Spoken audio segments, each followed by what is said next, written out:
nighttime story.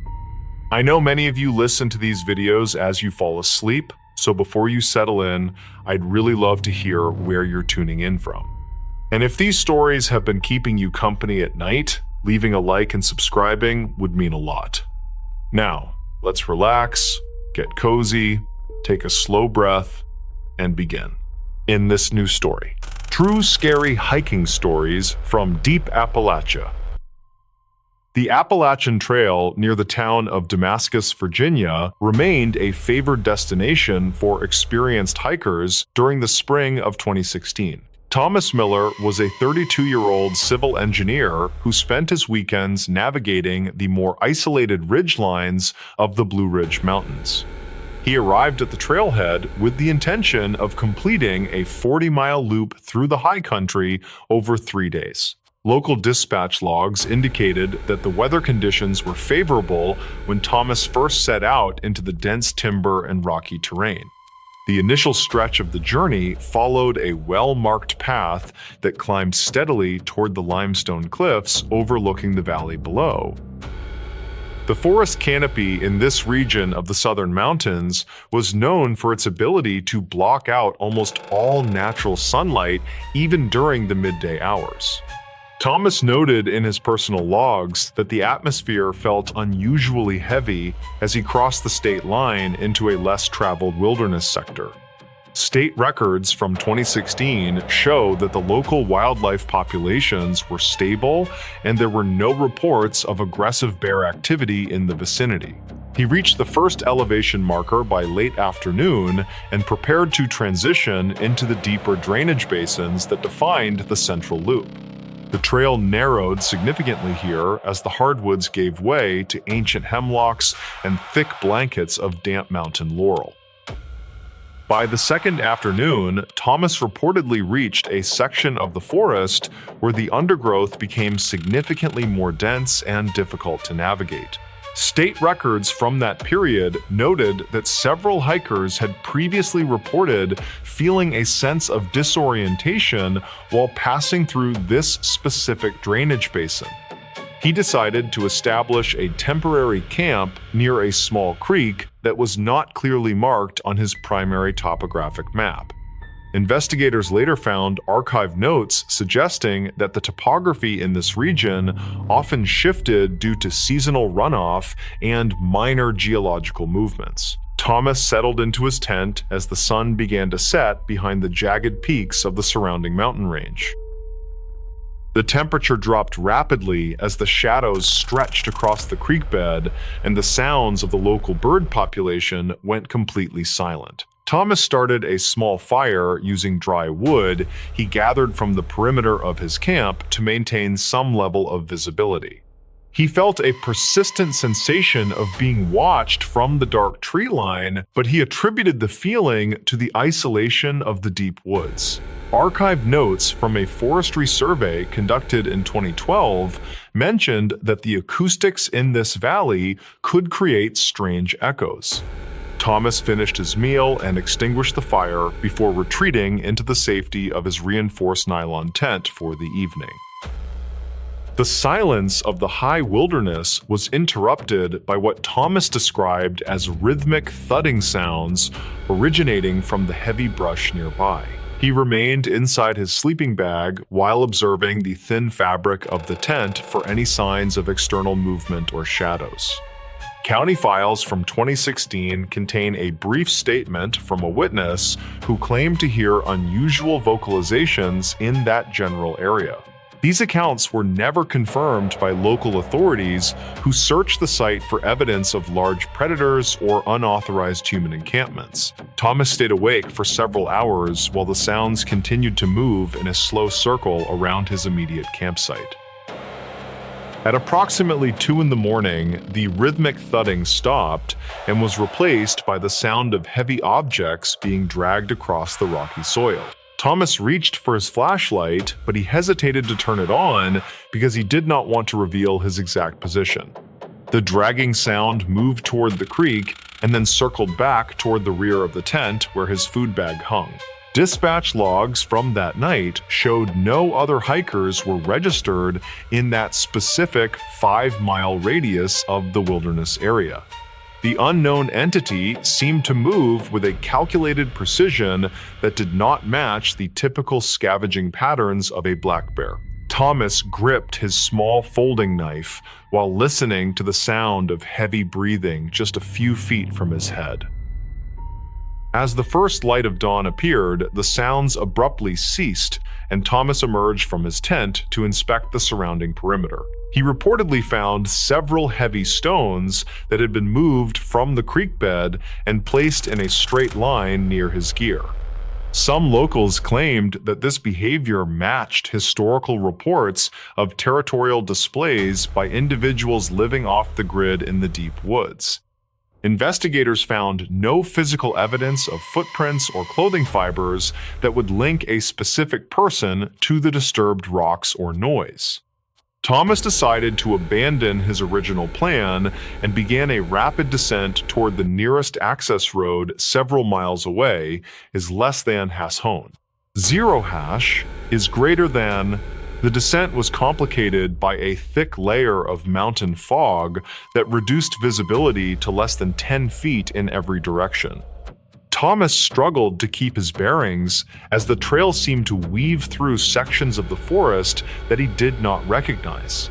The county files from 2009 mentioned a similar case of a hiker who became lost when the trail markers vanished. He checked his compass multiple times, only to find that the needle was spinning erratically near certain rock formations in the gorge. This phenomenon was noted in state records as being caused by high iron content in the local subterranean mineral deposits. Thomas pushed forward through the gray mist while hearing the faint sound of snapping branches behind him. The trek back to the trailhead required Thomas to pass through a narrow gorge where the trail was frequently obscured by fallen hemlock trees. He noticed that the trail markers appeared to have been scraped away from the bark of the trees with a sharp instrument. Dispatch logs from that week showed that a maintenance crew had verified the markers were intact only 3 days prior to his arrival. Records conflict regarding whether the damage was caused by environmental factors or intentional tampering by an unidentified individual in the forest. Thomas reached his vehicle in the late afternoon and immediately contacted the local ranger station to report the anomalies. Search teams later surveyed the gorge, but they could not find any tools or evidence of a person residing in that sector. The official report remains open because state records cannot explain the rapid removal of the trail markers over such a large distance. Thomas never returned to that specific region of Appalachia, and he chose to hike in more populated state parks in the years following. The events of 2016 are still discussed by some hikers who frequent the Damascus area, but the facts remain largely inconclusive. Investigators never confirmed the source of the rhythmic sounds or the purpose of the stones moved during the night. The archived notes from the subsequent investigation included a testimony from a neighboring landowner who resided 5 miles from the trailhead.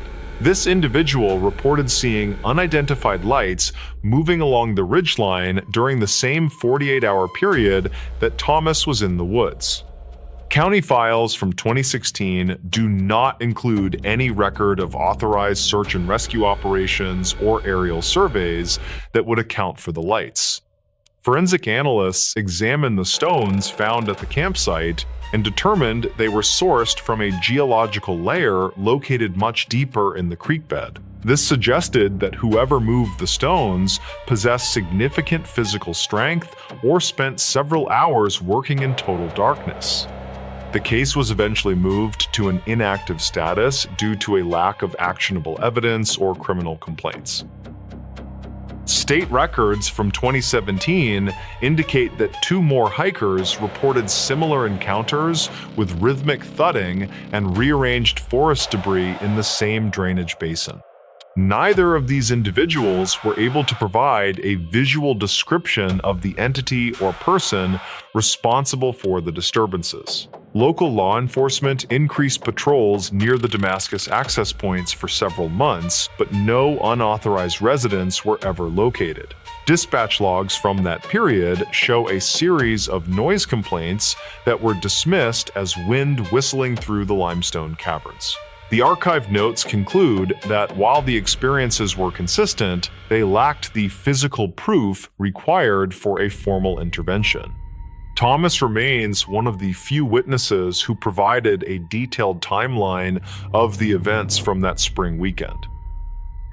Investigators later reviewed old county file from 2009, which detailed a missing persons case in the same northern sector of the trail. A 24-year-old botanist named Sarah Jenkins had disappeared while collecting plant samples near the limestone gorge. Search and rescue logs from that year indicated that her camp was found completely undisturbed, with all of her gear intact and functional. The only anomaly noted in the state records was a collection of river stones arranged in a geometric pattern inside her tent. Canine units were unable to pick up a scent trail, and the case was eventually labeled as a cold file due to a total lack of physical leads. Thomas noted that the arrangement of stones he found bore a striking resemblance to the descriptions in the archive notes from 2009. Reported sightings of a tall, gaunt figure in the periphery of the woods began to surface in local community forums shortly after the incident with Thomas. These accounts remained largely anecdotal, as no photographic evidence was ever produced to support the claims of the residents. Dispatch logs from 2018 mentioned a series of unexplained thefts from local homesteads involving only heavy iron tools and basic survival supplies. Investigators searched the higher elevations for any signs of a primitive shelter, but the terrain proved too treacherous for a sustained ground operation. Some locals claimed that an individual had been living in the deep caverns beneath the gorge for several decades without detection. These theories were never confirmed by geological surveys, which indicated the cavern systems were mostly inaccessible to human beings. By the winter of 2019, the region was hit by a record-breaking snowstorm that effectively sealed off the Damascus trailhead for several weeks. When the snow melted, local rangers found that a significant portion of the old-growth forest had been marked with the same deep scrapings Thomas reported. County files documented that the scrapings reached heights of nearly 10 feet on some of the larger oak trees in the gorge. This data conflicted with the theory of a typical human vandal, as no ladders or climbing equipment were found in the vicinity. Archived notes from the forestry department suggested that the marks could have been caused by falling ice or wind-blown debris during the intense storm. However, the precision of the marks led many to believe that the cause was intentional and directed toward the existing trail infrastructure. The case remains a point of contention among local historians and wilderness enthusiasts who frequent the southern Appalachian range. State records continue to list the area as a high caution zone for solo hikers due to the persistent history of unexplained mechanical failures and navigational errors. Thomas Miller eventually moved to the Pacific Northwest, where he continued his engineering career, but he reportedly stopped hiking in deep wilderness entirely. He maintained that the sounds he heard in 2016 were not those of a person or an animal he could identify. The mystery of the Damascus Gorge continues to produce occasional reports of rhythmic thudding and rearranged stones to this day. Investigators never confirmed a suspect, and the woods remain as silent and observational as they were during that spring weekend in 2016. In this new story, true scary February snowstorm horror stories that still haunt survivors.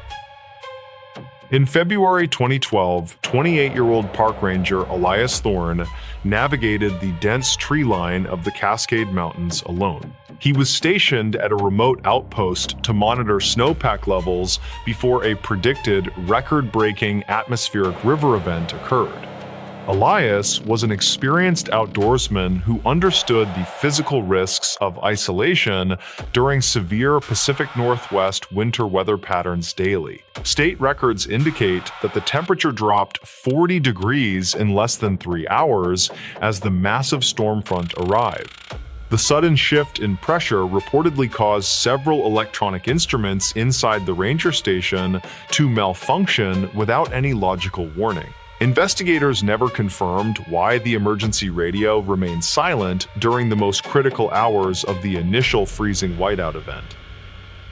The wind outside reached 80 miles per hour, which stripped the thick bark from the ancient pine trees surrounding the cabin. Elias noted in his logs that the sound resembled human screaming, but he attributed this to the gale force wind.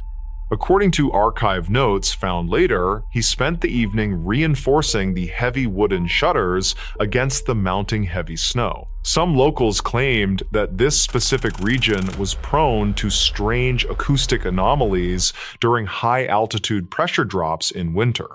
Records conflict regarding whether Elias was alone or if a secondary traveler had sought shelter at the station gate area. The county file from 2012 describes a series of heavy, rhythmic thuds against the reinforced front door that night.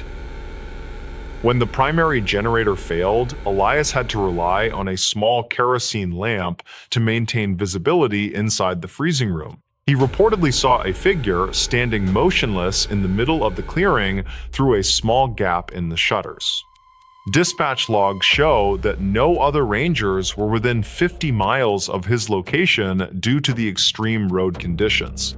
The figure did not move for 4 hours despite the sub-zero temperatures and the blinding horizontal sheets of falling ice. Elias wrote that the person seemed to be wearing a summer uniform, which was logically impossible given the environment conditions. State records show that no missing persons reports were filed for that specific area during the month of February snows. By the morning of the second day, the snow had completely buried the first floor of the small mountain outpost building. Elias attempted to dig a tunnel toward the equipment shed, but he found the snow was packed with unnatural density. He discovered a set of barefoot prints leading away from his door into the center of the frozen forest floor.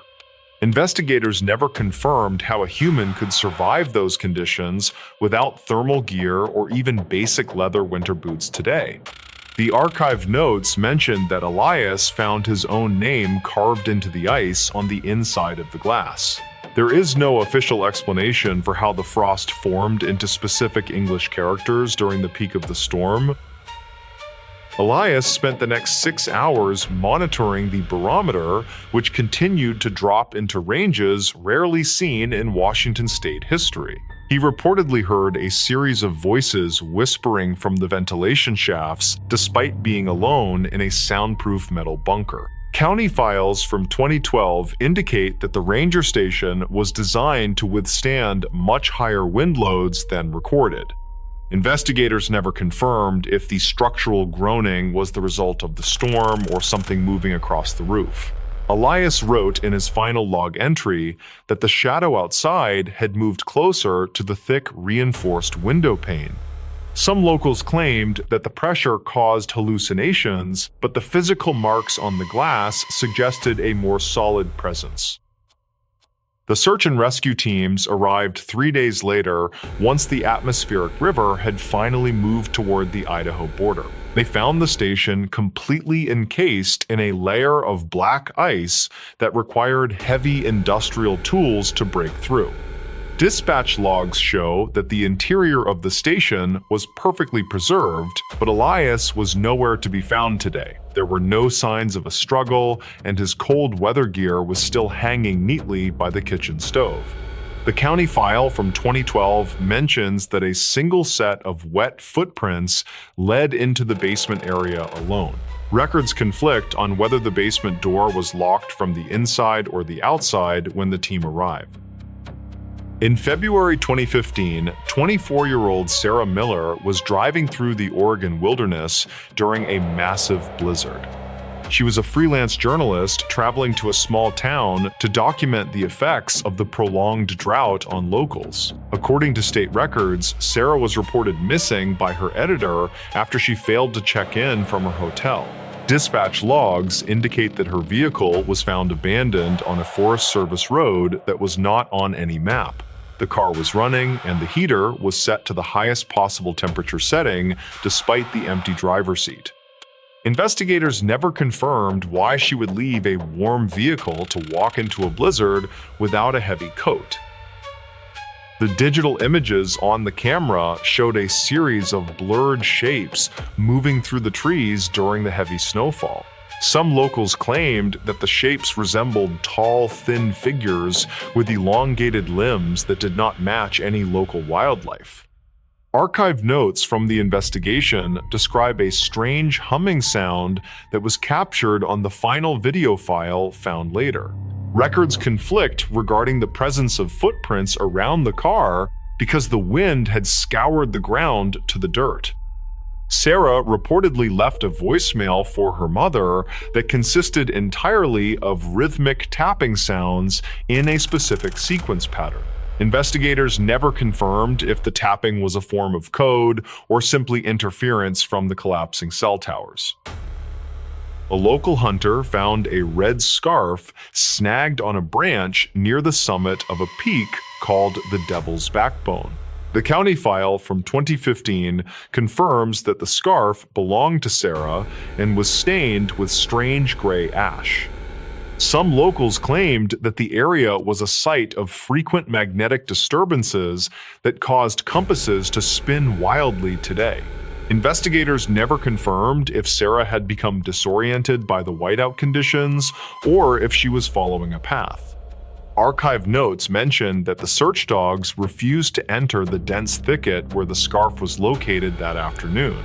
State records show that the search was called off after 12 days due to another incoming storm system arriving.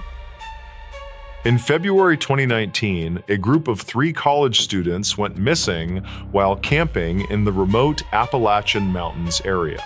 They were 21-year-old Mark, 20-year-old Chloe, and 22-year-old David studying local geology. According to state records, they had obtained a permit to collect rock samples from a specific limestone cave system there. Dispatch logs show that their last communication was a text message sent to a friend at midnight on Friday night. The message reportedly contained only a single word, which was the name of a town that no longer existed today. Investigators never confirmed how the students reached the deep interior of the forest, given the deep snowdrifts present. Inside the tent, investigators found 3 sets of sleeping bags that had been arranged in a perfect triangle formation tonight. Records conflict on whether the students had time to put on their boots before fleeing into the freezing night air. Some locals claimed that the limestone caves acted as a natural amplifier for subsonic frequencies that caused intense panic attacks. Archive notes from the search team state that they heard the sound of children laughing deep within the rock walls. Investigators never confirmed the source of the laughter since there were no families living within 20 miles of the site. State records show that David's glasses were found resting on a ledge 50 feet above the ground level, clearly. By the time the snow melted in April, a hiker discovered a backpack hanging from a high branch near cave. The backpack contained a journal with entries that stopped abruptly on the night the storm began in February 2019. The final page contained a detailed drawing of a face with no eyes or mouth looking through a window glass. Some locals claimed that this image matched old folklore stories from the region about the entities of the frost. Investigators never confirmed the identity of the person who drew the image, since the handwriting was completely illegible today. The county file from 2019 remains one of the most mysterious disappearances in the history of the park. In this news story, True ghost stories people still whisper about at night. Every year, thousands of people report encounters with entities that seem to defy the standard laws of our physical world. These stories often begin in the quiet corners of the American landscape where the shadows stretch longer than they should. Archived notes from local libraries contain thousands of testimonies that suggest the presence of something hidden within the deep woods. Investigators never confirmed the source of these events, but the consistency of the details suggests a very real common thread. Dispatch logs from small towns across the country frequently record calls from citizens who don't know who else to contact. Some locals claimed that the silence of the forest is a warning that something has arrived from a different place. In the year 1897, a 23-year-old woman named Elva Zona Heister lived in Greenbrier County, West Virginia. She was a young bride who had recently married a local blacksmith and hoped to start a quiet family life. State records from that era indicate that Elva died suddenly and was buried before a proper medical examination could be. Reports suggest that her mother claimed the ghost of Elva appeared for 4 consecutive nights to describe a violent struggle. Investigators never confirmed the physical appearance of a spirit, but they did agree to exhume the body for a trial. Archive notes from the subsequent court case show that the husband was convicted of murder based on this testimony. A 35-year-old teacher named Sarah moved into an old house in Villisca, Iowa during the year 2020. She was interested in the history of the town and planned to write a book about the local architecture. Sarah reportedly heard the sound of children laughing in the hallways, even though she lived alone in the large wooden tent. Dispatch logs show that she called the police several times to report intruders that the officers could never find. State records indicate that the house was the site of a tragic event in the year 1912 involving 8. Investigators never confirmed the presence of any lingering energy, but Sarah decided to move out after only 3 short. In the year 1974, a 23-year-old man named Ronald lived in a house in Amityville, New York. He was working a regular job and spent most of his free time with his large family in the State records show that a terrible crime occurred in the house that left the community in a state of trauma. A new family moved into the residence in the year 1975 and reportedly experienced several weeks of terror. They claimed that the walls would secrete a dark substance and that the air would turn cold without any. Investigators never confirmed the validity of these claims, and some locals suggested the story was fabricated for financial gain. A 44-year-old security guard named James worked at the Waverly Hills Sanatorium in the year 2008. He was responsible for patrolling the massive brick building to prevent vandals from entering the property during the late. James reportedly saw a woman with bleeding wrists running through the darkness of the 4th floor of the old. County files from that region contain hundreds of reports regarding the sightings of shadow figures and strange lights in. Investigators never confirmed the identity of the woman, but archived notes mention that thousands of patients died in the woman. James resigned from his position because he couldn't handle the feeling of being followed by things he couldn't see. In the year 1966, a 25-year-old mechanic named Roger was driving near Point Pleasant, West Virginia. He was traveling with his wife and another couple when they saw a large figure with glowing red eyes. Roger reportedly accelerated his car to 100 miles per hour, but the creature kept pace with the moving. Dispatch logs from the local station record that dozens of people saw the same winged man over 13 months. State records show that a bridge collapsed in the year 1967 and the sighting stopped immediately after. Investigators never confirmed if the creature was a warning or a strange animal that had migrated from the north. A 50-year-old historian named Michael visited the Myrtles Plantation in Louisiana during the year 2022.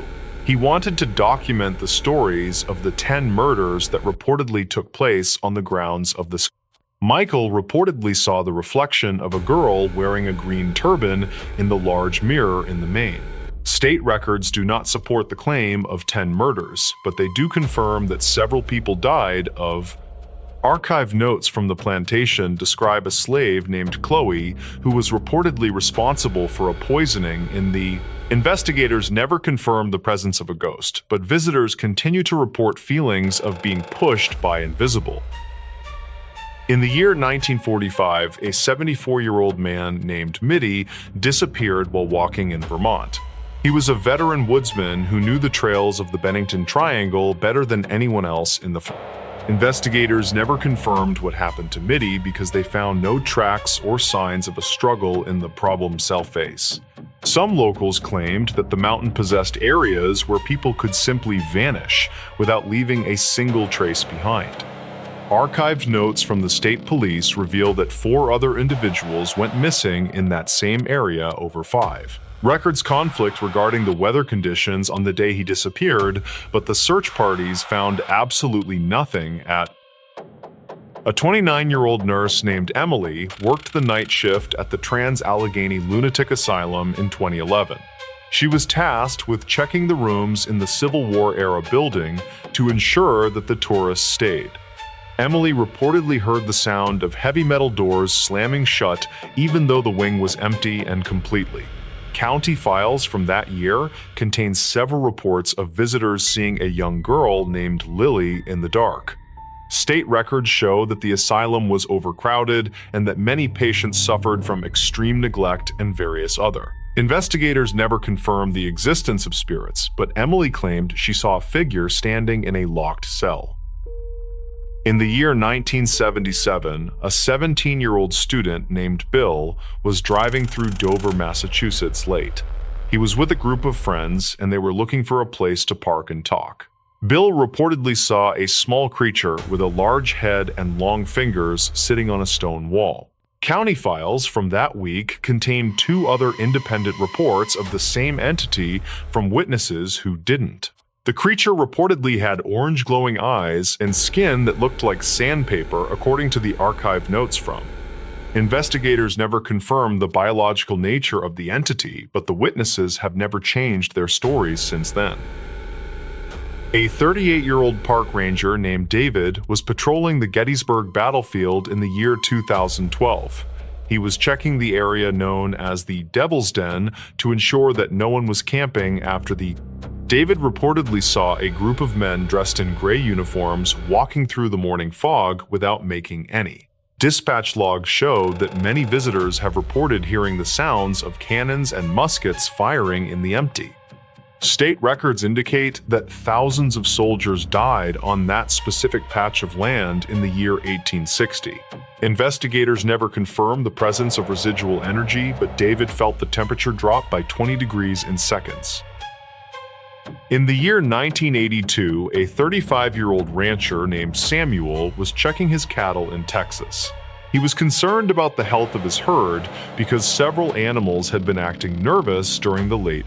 Samuel reportedly saw a series of glowing spheres that danced across the desert floor without making a single sound. State records from the area show that these lights have been documented by travelers since the year 1880. Some locals claimed that the lights were the campfires of ancient spirits, but investigators never confirmed a solid physical. Records conflict on whether the lights are a geological phenomenon or a trick of the dry air in. A 26-year-old journalist named Michael was investigating the Beast of Bray Road in the year 2020. He was interviewing the older residents of Elkhorn, Wisconsin, to see if the sightings had continued into the modern. Michael reportedly found a county file from 2009 that detailed a recent encounter near the old cemetery. The report described a large creature that looked like a wolf but walked on its hind legs like a... State records from that year show that a local farmer lost several sheep to a predator that moved. Investigators never confirmed if the predator was a standard animal or something that the locals still whisper about now. In the year 1913, a 38-year-old night watchman named James was guarding a coal mine. He was responsible for the safety of the equipment and the security of the main entrance to the... James reportedly saw a large winged beast that emitted a strong odor of sulfur and possessed a glowing. Dispatch logs from the local sheriff department show that several prominent citizens also witnessed the creature during that week. The creature reportedly moved with a hopping motion and retreated into the abandoned mine whenever the townspeople tried to. State records show that the mine was eventually sealed with heavy concrete, but the stories of the creature persist. A 22-year-old woman named Kathleen was walking near the woods in Flatwoods, West Virginia in 1950. She was with her 2 sons and a neighbor, and they were looking for a meteor that fell. Kathleen reportedly saw a 10-foot-tall entity with a red face and a green body standing inside. Dispatch logs from that night record that the group arrived at the sheriff's office in a state of... State records show that a search was conducted, but the investigators only found a strange smell and flattened. Some locals claimed it was a bear, but the witnesses insisted the creature was wearing a dark and metallic. In the year 1955, a 40-year-old farmer named Elmer was at his home inn. He was hosting a dinner for his family when they noticed a strange silver glow coming from the fields. Elmer reportedly saw several small gray figures with large ears and glowing eyes approaching the porch of his. Dispatch logs indicate that the family engaged in a long standoff, with the creatures using their own personal hunting. Investigators never confirmed the presence of any intruders, but they did find several bullet holes in the walls. Records conflict on whether the creatures were real or if the family had experienced a collective hallucination that night. A 31-year-old librarian named Jennifer visited the Lemp Mansion in St. Louis during the year 2013. She was researching the history of the family and wanted to see the building where they lived, and Jennifer reportedly felt a hand touch her shoulder while she was standing in the empty dining room of the estate. Records confirm that 4 members of the Lemp family committed suicide within the walls of the large stone. Archived notes from the current staff mention that the attic is the site of most of the unusual. Investigators never confirmed the presence of spirits, but Jennifer saw a glass move across a table without being touched. In the year 1994, a 52-year-old researcher named Terry bought a ranch in Utah. He wanted to raise high-quality cattle, but he soon discovered that the land was home to strange events. Terry reportedly saw large metallic objects in the sky and creatures that would disappear when he tried to approach. County files from that period contain hundreds of pages of testimony from neighbors who witnessed the same unusual activities. Investigators never confirmed the source of the activity, but a private organization eventually purchased the ranch for scientific. Records conflict on whether the events were caused by secret military testing or something that defies a logical explanation. A 45-year-old deputy named Mark Thompson served the county during the year 2014. His primary duty involved patrolling the back roads to ensure the safety of the residents living in the back. Mark reportedly encountered a large dark shape sitting in the middle of the road during a heavy rain. He stopped his cruiser and activated the spotlight, but the object moved into the brush with incredible speed, and dispatch logs indicate that Mark requested backup because he felt the situation had become unpredictable and potentially very. No further sightings occurred that night, and the deputy resigned from his position within 3 months of the event. The world is full of stories that remind us how little we actually know about the environment we inhabit. Every county file and archived note provides a small piece of a puzzle that we may never truly. Investigators continue to look for answers, while the residents of these small towns continue to watch the dark. Some locals claimed that the truth is hidden in plain sight, while others believe it is better left. Dispatch logs will continue to record the calls, and the state records will continue to gather the reports. We may never know what is out there, but we will certainly continue to whisper about these ghosts. In this news story, True scary stories of growing up in Appalachia they never warned us about. The Appalachian mountain range contains thousands of square miles of dense forest and deep valleys that remain largely unexplored today. Many residents of these isolated communities prefer to avoid the high ridges and deep hollows when the sun goes down. Jacob Miller was a 25-year-old surveyor who graduated from a technical college in the year 2012. He accepted a contract to map the boundaries of a large timber property located in the heart of Logan County. His objective involved placing physical markers every 50 feet to define the limits of a future logging operation site. State records from 2015 indicate that the project was part of a larger economic development plan for the region. The valley known as Black Hollow earned its name because the steep mountain walls blocked the light for most day. Archived notes from the 1920s describe the area as a place where the air remains cold even in July. Jacob drove his heavy truck through several small towns where the locals watched him with a sense of quiet suspicion.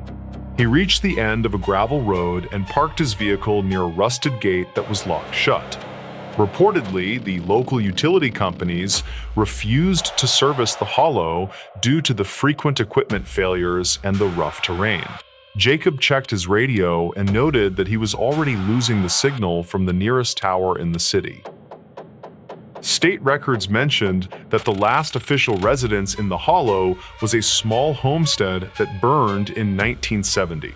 Dispatch logs from that year recorded a series of strange sightings by the fire crews who responded to the scene. Investigators never confirmed the cause of the fire, and the county file from 2009 noted the case closed. Some locals claimed that the fire was set intentionally to drive out a family that refused to sell their land. Records conflict regarding the names of the victims, but the stories of the tragedy persisted in the local folklore area. Jacob ignored the local legends and focused on the technical requirements of the surveying job he needed to finish today. The hike into the center of the hollow took over 2 hours because the undergrowth was thick with thorny vines. Jacob carried a heavy pack filled with iron pins and a sledgehammer along with his digital GPS tracking device unit. He noticed that the forest was strangely quiet, and even the common birds of West Virginia seemed to be absent.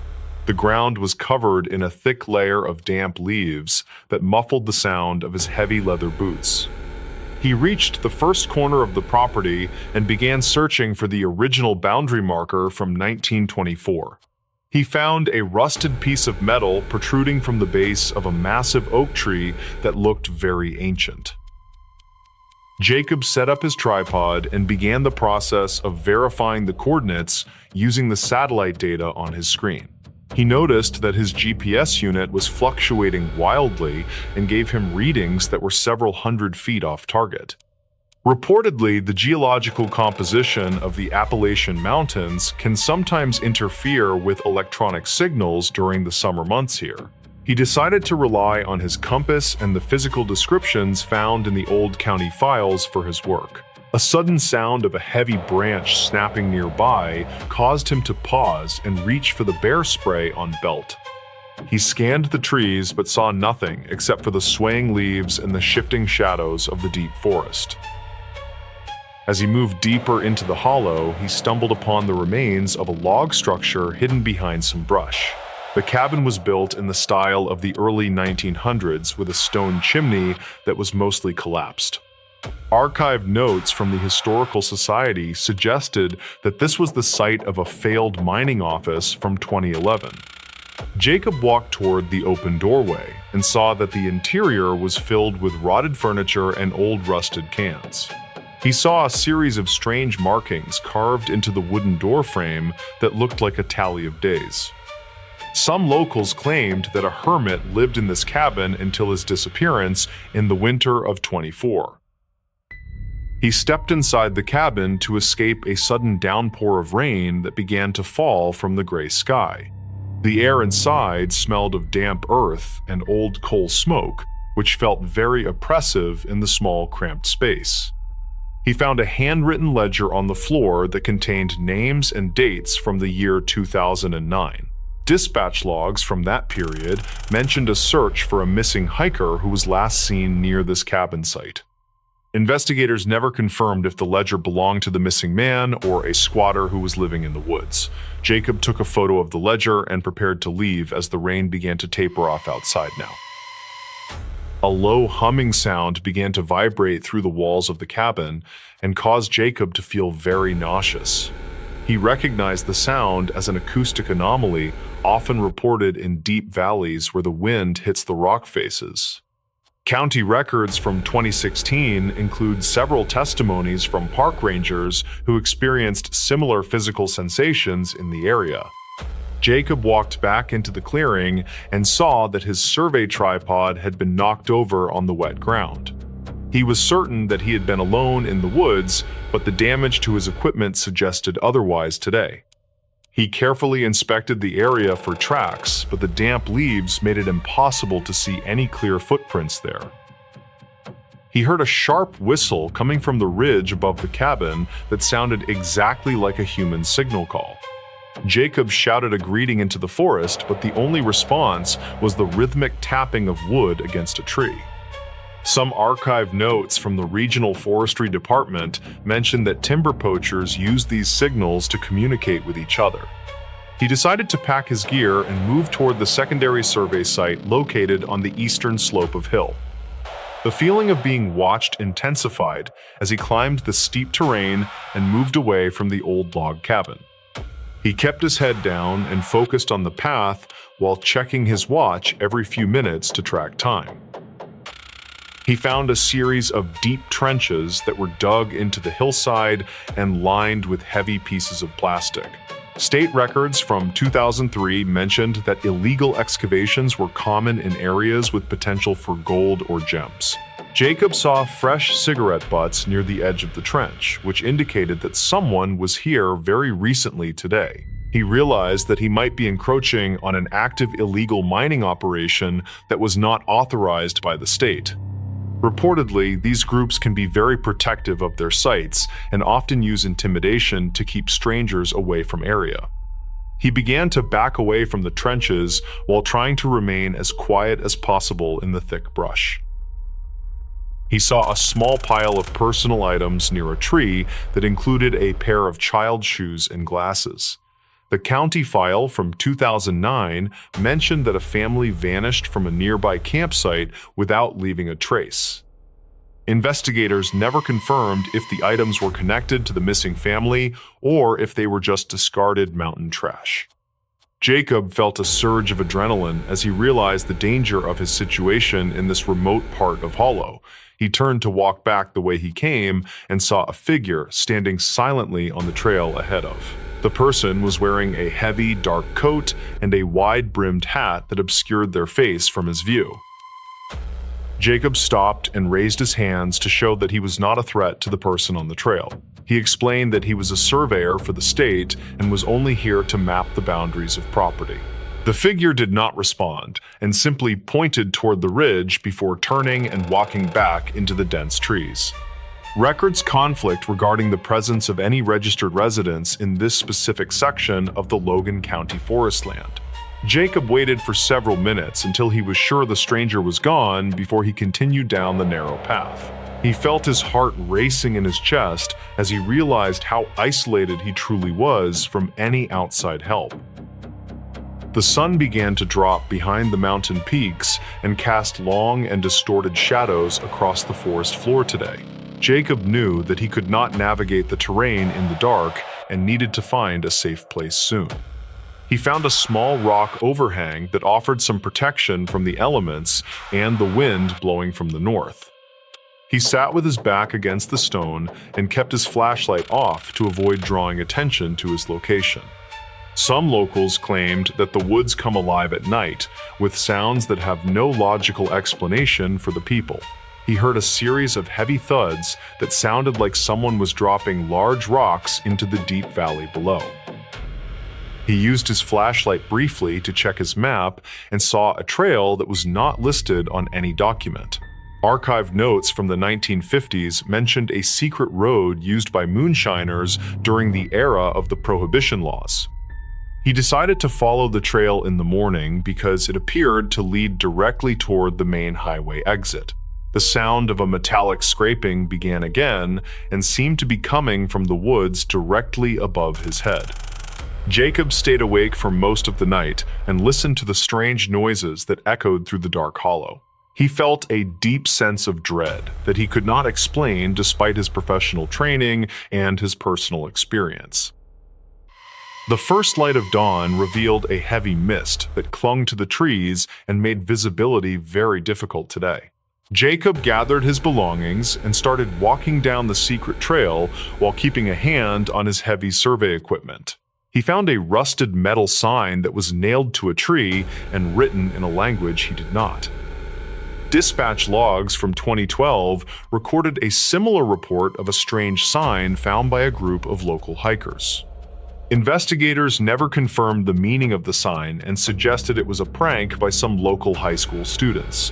Jacob reached a clearing and saw his truck parked in the distance, which gave him a great sense of relief. When he reached his vehicle, he saw that the tires had been slashed and the windshield was smashed with rocks. He checked the interior of the truck and found that nothing was stolen, including his expensive laptop and his radio. Reportedly, the act of vandalism was a clear warning to leave the area and never return to the Black Hollow. He used his satellite phone to call for help and waited for the local police to arrive at his location. State records from 2015 show that the police response was delayed by several hours due to a fallen tree.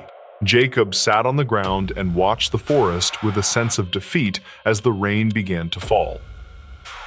Two officers from the Logan County Sheriff Department arrived in a heavy four-wheel drive vehicle to help him today. They took a statement from Jacob and examined the damage to his truck with a look of bored and indifference. The county file from 2009 mentioned that vandalism was common in the remote parts of the mountain range. Jacob told them about the cabin and the figure he saw on the trail, but the officers simply shook heads. Some locals claimed that the police were aware of the illegal activities in the hollow, but chose to ignore them. He felt that they were not telling him everything they knew about the history of the Black Hollow and its residents. The survey project was officially suspended by the timber company 2 weeks after Jacob returned to the main office today. State records from 2016 indicate that the land was sold to an anonymous buyer who requested no further maps. Jacob never received an explanation for the sudden change in plans, and he was assigned to a different project site. He still has the photos of the ledger and the strange markings he found on the door of the cabin. Investigators never confirmed any of his claims, and the case of the vanished family remains an open and cold file. He sometimes thinks about the figure on the trail and wonders if they were trying to help or to hurt. Jacob Miller moved out of West Virginia in the year 2017 to work in the flatter terrain of Ohio. He avoids the woods and the mountains because the sound of breaking branches still makes him feel very uneasy now. Archived notes from the local newspaper mentioned that several more sightings of the figure occurred in 2018 and 19. Records conflict regarding the current status of the Black Hollow, but many people say it is a cursed place today. Jacob knows that the truth is likely much more mundane, but no less terrifying than any ghost or monster story. The Appalachian Mountains will continue to keep their secrets hidden in the deep hollows and the shadows of the forest. Before Jacob entered the woods, he stopped at a small gas station to buy some water and some trail snacks. The elderly woman behind the counter saw his survey maps and warned him to be careful near the old creek. She mentioned that her grandfather used to work in the mines until the day he saw something in the dark. Reportedly, the man never spoke another word for the rest of his life and died in the year 1960. Jacob dismissed her story as a local superstition designed to frighten outsiders who came to work on the mountain today. He now realizes that the warning was based on a very real and present danger that he did not understand. The survey pins were made of galvanized steel and were designed to last for at least 100 years in soil. Jacob recorded the serial numbers of each pin in his logbook to ensure that the data was accurate and verifiable. County records from 2012 showed that many pins from the original 1924 survey were missing or moved. Some archive notes suggested that the movement of the Earth was responsible for the displacement of the boundary markers there. Jacob found it hard to believe that nature could move a heavy steel rod several feet without leaving any tracks. He suspected that someone was moving the markers to change the size of the property for their own personal gain. Dispatch logs from 2015 recorded a call from a woman who lived on the edge of the Logan County. She claimed that her dog would bark at the trees for hours every night until it finally disappeared in June. Investigators never confirmed if a predator was responsible or if the dog had simply run away into the deep woods. Jacob thought about this report as he sat in his truck and waited for the police to arrive at site. He wondered if the figure he saw on the trail had anything to do with the disappearance of the local. The silence of the mountain felt like a heavy weight that was pressing down on his chest and his mind. There are many stories like this one that come from the heart of the Appalachian Mountains every single year now. Most of them are dismissed as urban legends or the result of too much isolation in the deep wilderness areas. State records and county files provide a glimpse into the reality of the events, but they never tell the whole. Jacob Miller still dreams of the metallic scraping sound and the feeling of eyes watching him from the dark trees. He will never return to the Black Hollow, and he advises others to stay away from the deep Appalachian woods. The truth remains hidden in the archives and the memories of the few people who were brave enough to enter. The most outrageous true story you'll hear all year. Long before anyone called it outrageous, it started as a boring missing wallet report in a tiny coastal town. The officer who took the call later said it was the most routine thing on his shift that week. Nothing about it suggested a chain of events that would spiral across states and decades. The guy reporting the missing wallet was 31-year-old car detailer named Riven Malco. He lived in a rented duplex behind an auto shop, spent weekends fishing off a breakwater, and had never left the country. Friends said he complained a lot about money but never about people. That morning, he walked into the station holding a printed bank notice that made absolutely no sense. His notice said a credit card in his name had been used to pay for an upscale hotel room in a city 3 states away. The problem was simple. He did not own that card. His account number matched, his name matched, even the expiration date matched, but the card shown in the bank photo had a different design than anything he ever received. The bank suggested maybe an error in their system, then flagged potential fraud when the hotel confirmed the guest had already checked out. The officer on duty, a 46-year-old named Dev Harlan, filed the report and told Riven to freeze his accounts. Dev figured some thief skimmed his information online. He almost left it at that, until the hotel faxed a copy of the registration form used by the mysterious guest. The signature at the bottom made Dev straighten in his chair. It looked exactly like Riven's. Dev called him back to the station and slid the fax across the desk. Riven stared at the signature, ran his finger under the curve of the final letter, and went pale. He said that was his handwriting, the small slant in the R, the habit of flattening the last stroke.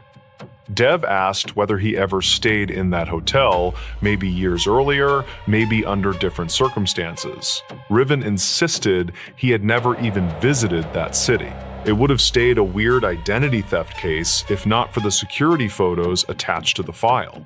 The hotel lobby camera captured the guest at check-in. He wore a windbreaker and carried a hard plastic suitcase. When Dev printed the still, every person in the small station gathered around the desk. The man in the photo looked exactly like Riven. They checked hairline, jaw, and a faint scar near the left temple. The height estimation matched within an inch. The timestamp on the photo placed the check-in at the same hour Riven's phone showed him streaming a fishing tutorial at home, verified by his internet provider. Unless he teleported, he could not be in both places. Dev contacted the city police where the hotel stood and requested more footage.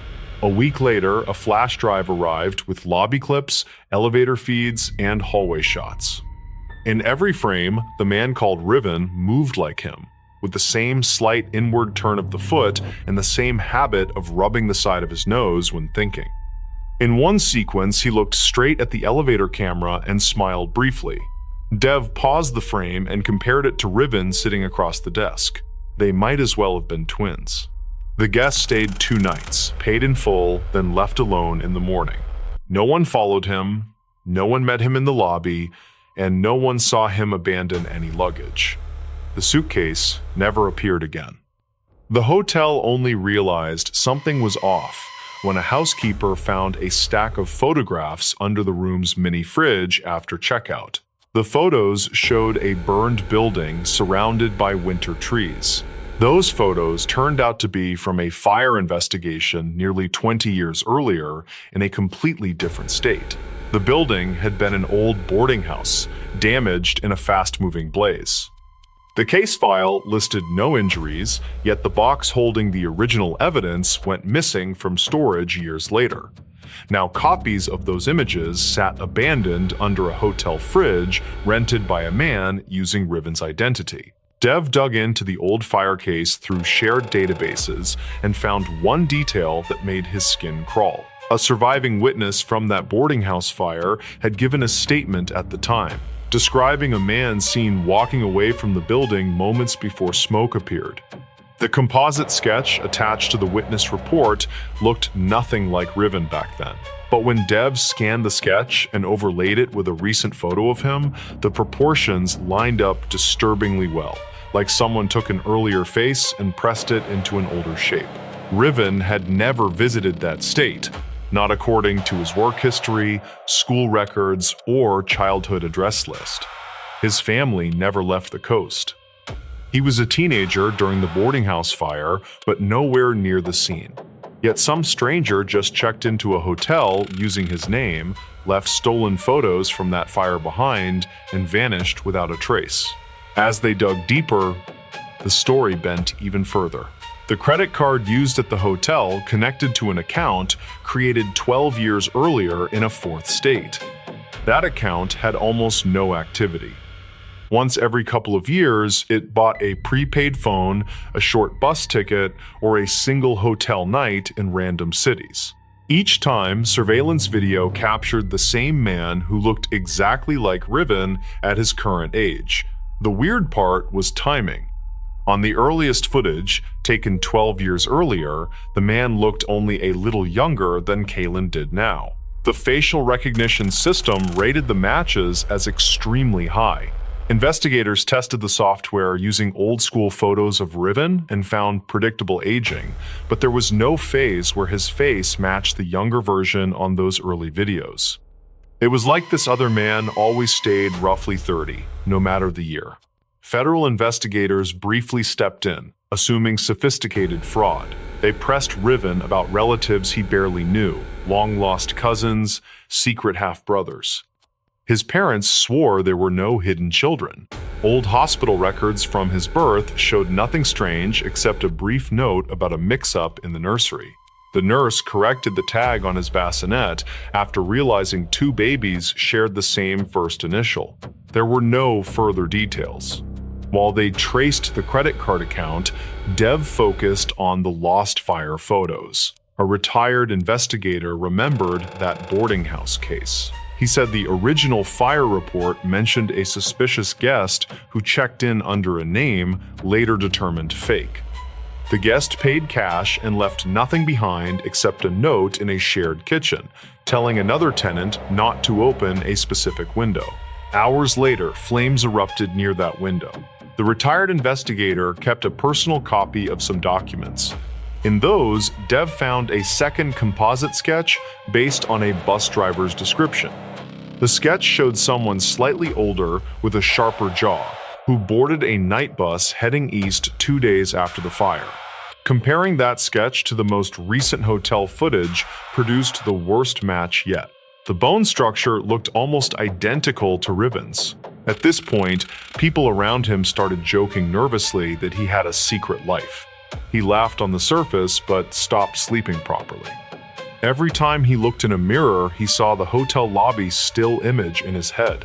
He wondered whether he had medical issues, maybe blackouts, or dissociation he did not remember.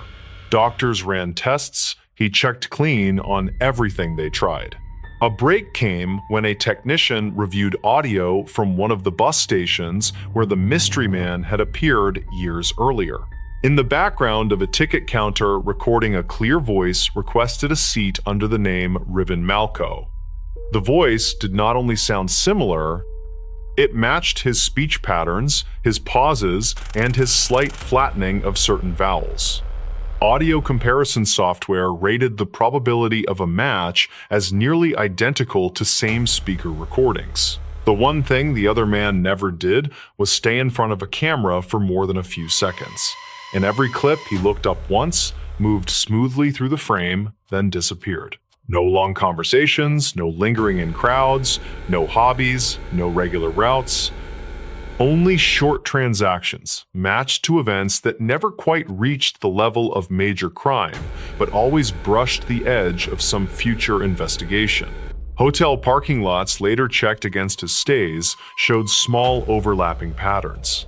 In more than one case, a car with altered plates sat within view of the lobby door on the nights he checked in. That car never showed up in traffic cameras outside the property. The plate numbers did not exist in any registration. It appeared like someone deliberately wanted something weird preserved around him in case anyone examined the footage later. When reporters eventually learned pieces of the story through leaks, they called it a shadow identity case. They framed Riven as a man haunted by his own face. Some wanted to label the other figure a twin. Genetic swabs from his parents said otherwise. Specialists confirmed that if a genetically identical sibling existed somewhere, at least one marker in the tests should hint at shared origin. Nothing did. The investigation eventually lost official steam. Federal interest dried up when no major financial crimes surfaced. The credit account closed after being tagged permanently as compromised. Yet Dev could not let it go. Off hours, he kept cross-checking random hotel and bus station footage using the old facial data. Months later, he caught a new match. The stranger appeared in a gas station camera in a completely different region, paying for fuel with cash. He looked exactly like Riven at that moment, down to a faint new scar across the chin that Riven received only weeks earlier when a jack slipped at the garage. Dev played the video for him. Riven watched himself from a different angle, standing in a place he had never visited, wearing clothes he had never owned, with his fresh scar visible in the reflection of the station's glass door. The footage lasted 6 seconds. That was the moment things quietly ended. No one reopened the official case, no one tried to explain how a stranger carried injuries that matched his timeline. Dev realized they had stepped into territory beyond standard reports. Anything they wrote might damage Riven's life instead of helping him. Rumors already swirled in the town. In the years since, smaller details surfaced like strange driftwood after high tide. A toll booth worker remembered a driver who looked like Riven but spoke with an accent from another region.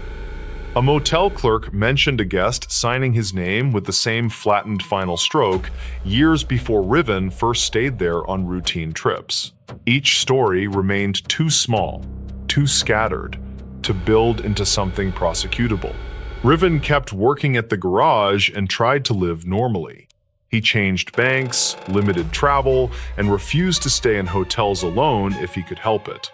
Sometimes he checked news from distant cities, scanning for odd stolen identity reports or fires in older buildings. He told no one that, occasionally, standing near reflective shop windows after hours, he thought he saw a half-step delay between his movements and his reflection. Whether those were nerves, glitches in glass, or something else, he never found out. Officially, the file sits closed as a cluster of fraud incidents tied to unknown actors. Unofficially, the officers who saw the footage still talk about the stranger who moved through different years wearing the same face, leaving behind pieces of old investigations like calling cards. It remains one of those stories that refuses to settle into a normal explanation, a quiet reminder that sometimes the most outrageous cases are not the ones with the loudest crimes, but the ones where reality bends slightly without ever quite breaking. This unbelievable tale sounded fake until evidence proved it. Locals once joked that the title fit a story no one believed at first, yet investigators later admitted the evidence forced them to reevaluate everything. The center of the story was a 35-year-old field surveyor named Kalen Westridge, who worked for a small environmental firm that handled land assessments across several rural counties. He spent long days hiking remote valleys to mark boundary lines and catalog soil conditions. That morning, he planned a quick survey near an old creek bed scheduled for a future restoration project. He drove his truck toward the site shortly after sunrise and carried only a measuring pole, a tablet, and a compact camera. He told his supervisor he would check soil readings near the lower slope before moving uphill for a second sample. He expected to return before early afternoon. The weather looked cool and steady as he parked near a faded trailhead that had not been maintained in years. He stepped onto the narrow path and listened to water moving faintly downstream. The incident began when he reached the first sampling point and found a set of markers he did not recognize. 3 wooden stakes stood in a tight cluster, each wrapped with twine that held thin scraps of paper. He knelt to inspect them and saw faint lines drawn in graphite that resembled contour maps. None matched any known survey in his database. He photographed the stakes and planned to pack them out for documentation, yet he hesitated when he noticed the soil around them disturbed in a clean circular pattern. He followed the disturbed soil and found a shallow trench only a few inches deep. At its center lay a rusted metal tag stamped with the number 37. The tag design looked outdated for modern survey work. He tested a soil sample and noticed a strange mineral odor that did not match the creek's usual profile. His tablet refused to sync with the remote server, so he wrote a quick field note and continued toward the creek bend. The complication appeared when he reached the bend and saw an abandoned camp wedged between 2 leaning trees. A small canvas tarp covered a pile of gear that appeared soaked and weathered, yet the camp stove beside it looked clean. A dented cup rested on a flat stone. He touched it and found the metal warm even though no fire smoldered nearby. A notebook lay half open near the tarp, its pages warped by moisture. The first legible line read, "Someone keeps moving my markers every night." Kalen felt a knot tighten in his stomach as he flipped through the notebook. The entries described repeated tampering and odd calls heard in the early morning hours. One entry, dated 2006, read, "Saw a figure near the ridge, but tracks disappeared at the first curve." Another entry said someone answered my call using my own voice. Kalen closed the notebook and listened to the quiet forest around him. A heavy stillness settled through the valley. He moved away from the camp and walked upstream to document additional points. Halfway along the creek, he noticed fresh impressions on a gravel bar. The impressions matched the tread from his own boots. He paused and checked his path. He had not walked that section yet. When he leaned closer, he saw the prints formed in a mirrored pattern, left and right reversed, as if someone deliberately copied his steps. He photographed them while his pulse climbed steadily. The investigation deepened when he checked a second gravel patch and found another pattern. These prints matched his boots exactly, yet pointed in the opposite direction from his current route. The spacing also matched his stride with uncanny precision. He scrolled through older messages on his tablet and noticed an unsent draft that he did not write. The draft read, "I found the old markers at the trench, and someone followed me from the ridge." He stared at the screen with rising confusion. Kalen backtracked toward the abandoned camp to re-examine the notebook.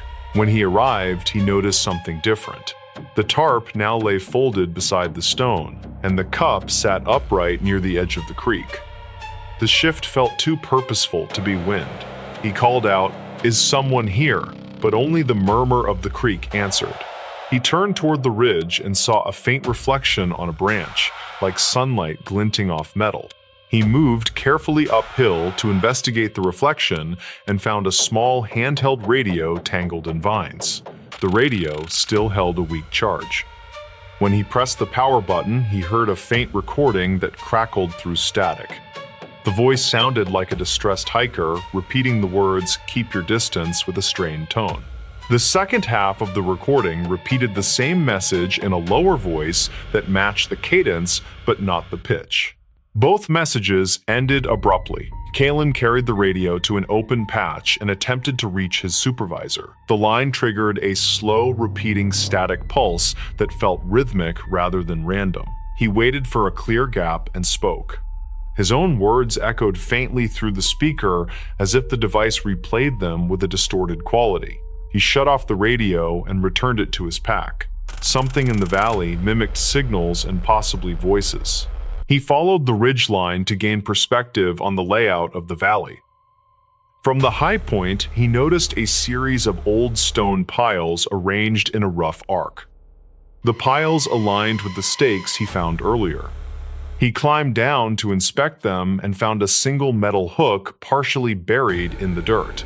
The hook resembled the kind used to anchor early survey tripods.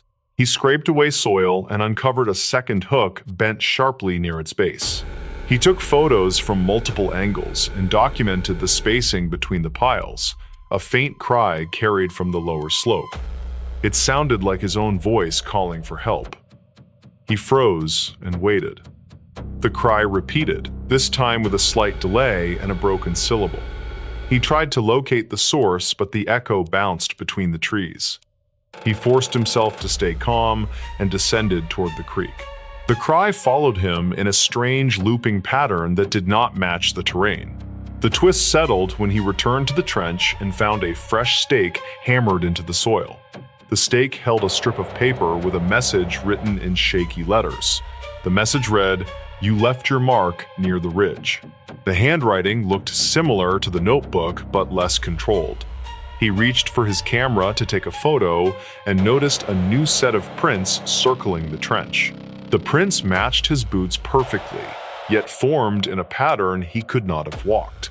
Kalen backed away slowly and reached the open trail. He walked quickly toward his truck, fighting the urge to run. Halfway up the path, he heard footsteps behind him that matched his pace exactly. He sped up, and the footsteps sped up. He stopped, and the footsteps stopped. He turned around, but saw only still trees.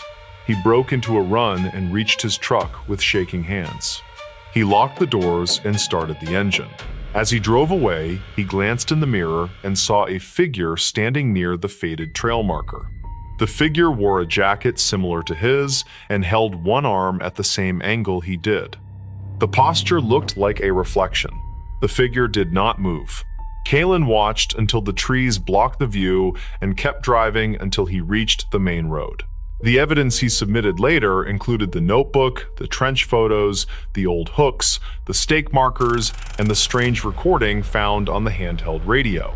Analysts confirmed that the layered voice in the recording matched his cadence with high accuracy, even though the second voice drifted off pitch.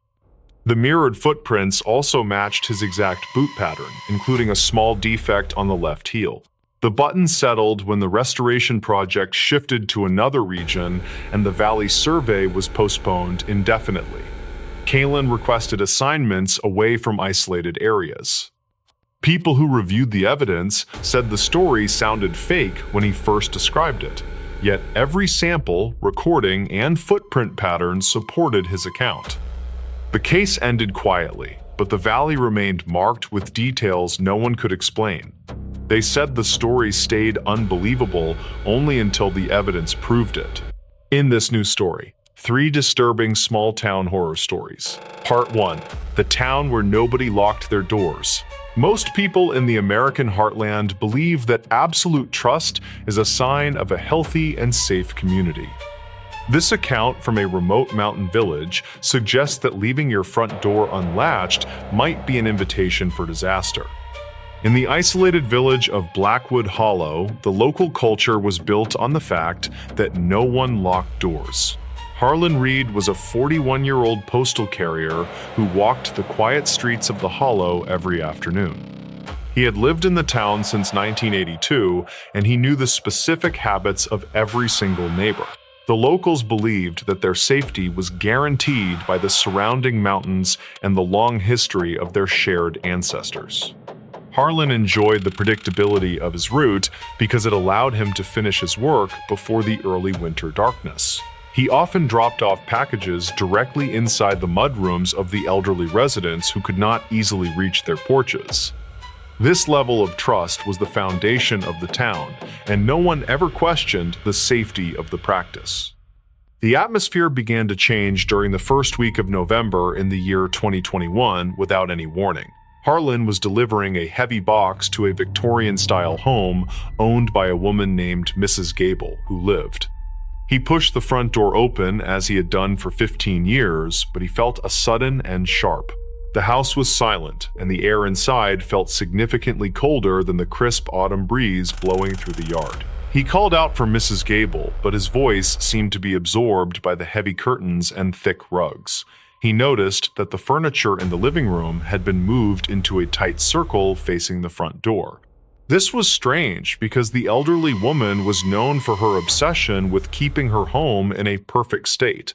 Harlan left the package on the floor and stepped back outside because he could not shake the feeling of... He mentioned the odd encounter to the local sheriff named Silas Thorne while they were eating lunch at the diner. Silas suggested that the woman was simply redecorating for the upcoming holiday season in the Hollow, but Harlan remained. By the middle of the following week, Harlan noticed similar patterns in several other homes along his daily delivery route. Doors were standing wide open even when the temperature dropped below freezing, and the residents were nowhere to be seen. He stopped at the home of a young mechanic named Elias Vance, who was usually working in his garage. The garage was empty, and the tools were scattered across the concrete floor as if they had been dropped suddenly. Harlan walked to the back door and found it unlatched and swinging slowly in the damp and heavy wind. He entered the kitchen and saw 3 plates of steaming hot food sitting on the small wooden table in silence. The family was gone, but the television was still playing a local news broadcast from a city 50 miles away. He felt a sense of vertigo as he realized the residents had not simply walked away from their homes. Harlan decided to conduct his own investigation because the authorities seemed disinterested in the strange behavior of the quiet town. He returned to the post office and began to look through the historical archives of Blackwood Hollow from many decades. He found a series of newspaper clippings that described a similar event that occurred in the winter of 1950. Several families had disappeared from their homes overnight, leaving behind open doors and half-eaten meals on their dining tables. The reports mentioned that the only witness was a young boy who spoke about a tall figure wearing a hat.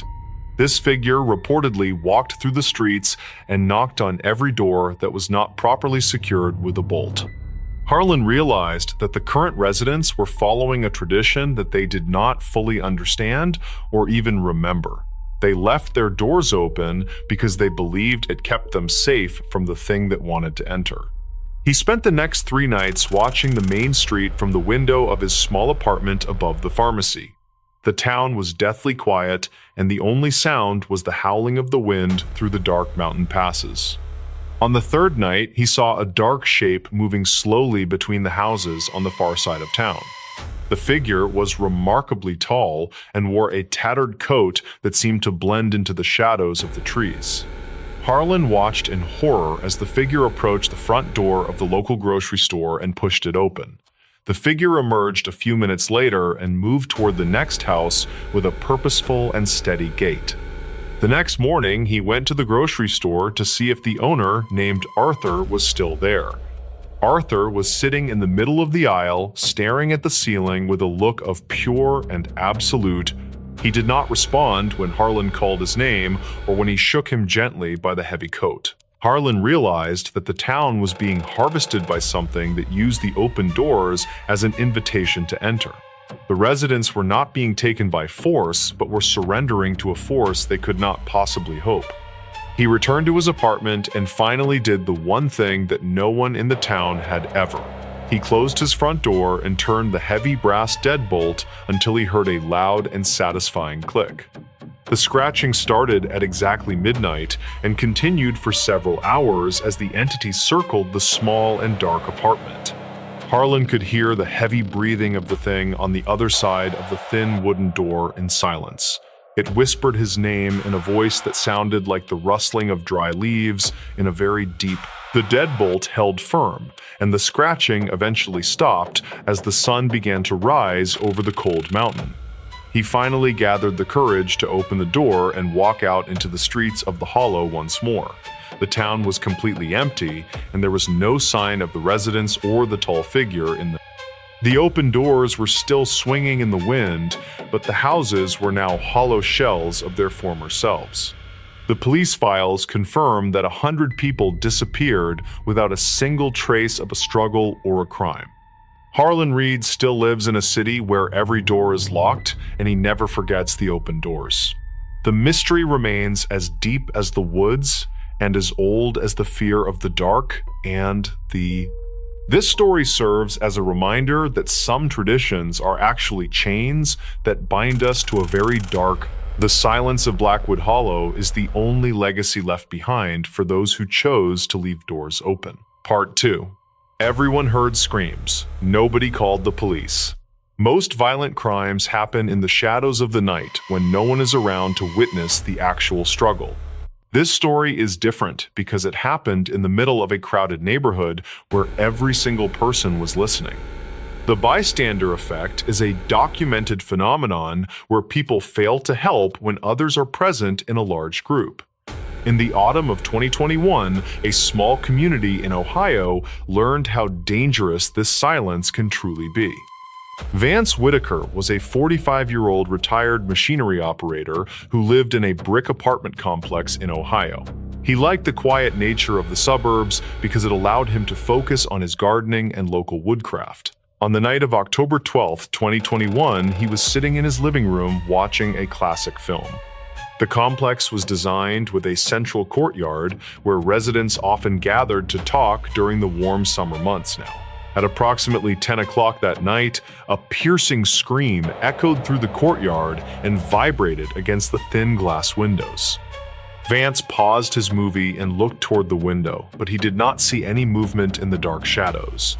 He noticed that the moonlight was casting long and jagged shapes across the brick walls of the apartment buildings tonight. He assumed it was just a group of teenagers playing a prank or perhaps a loud television in another unit.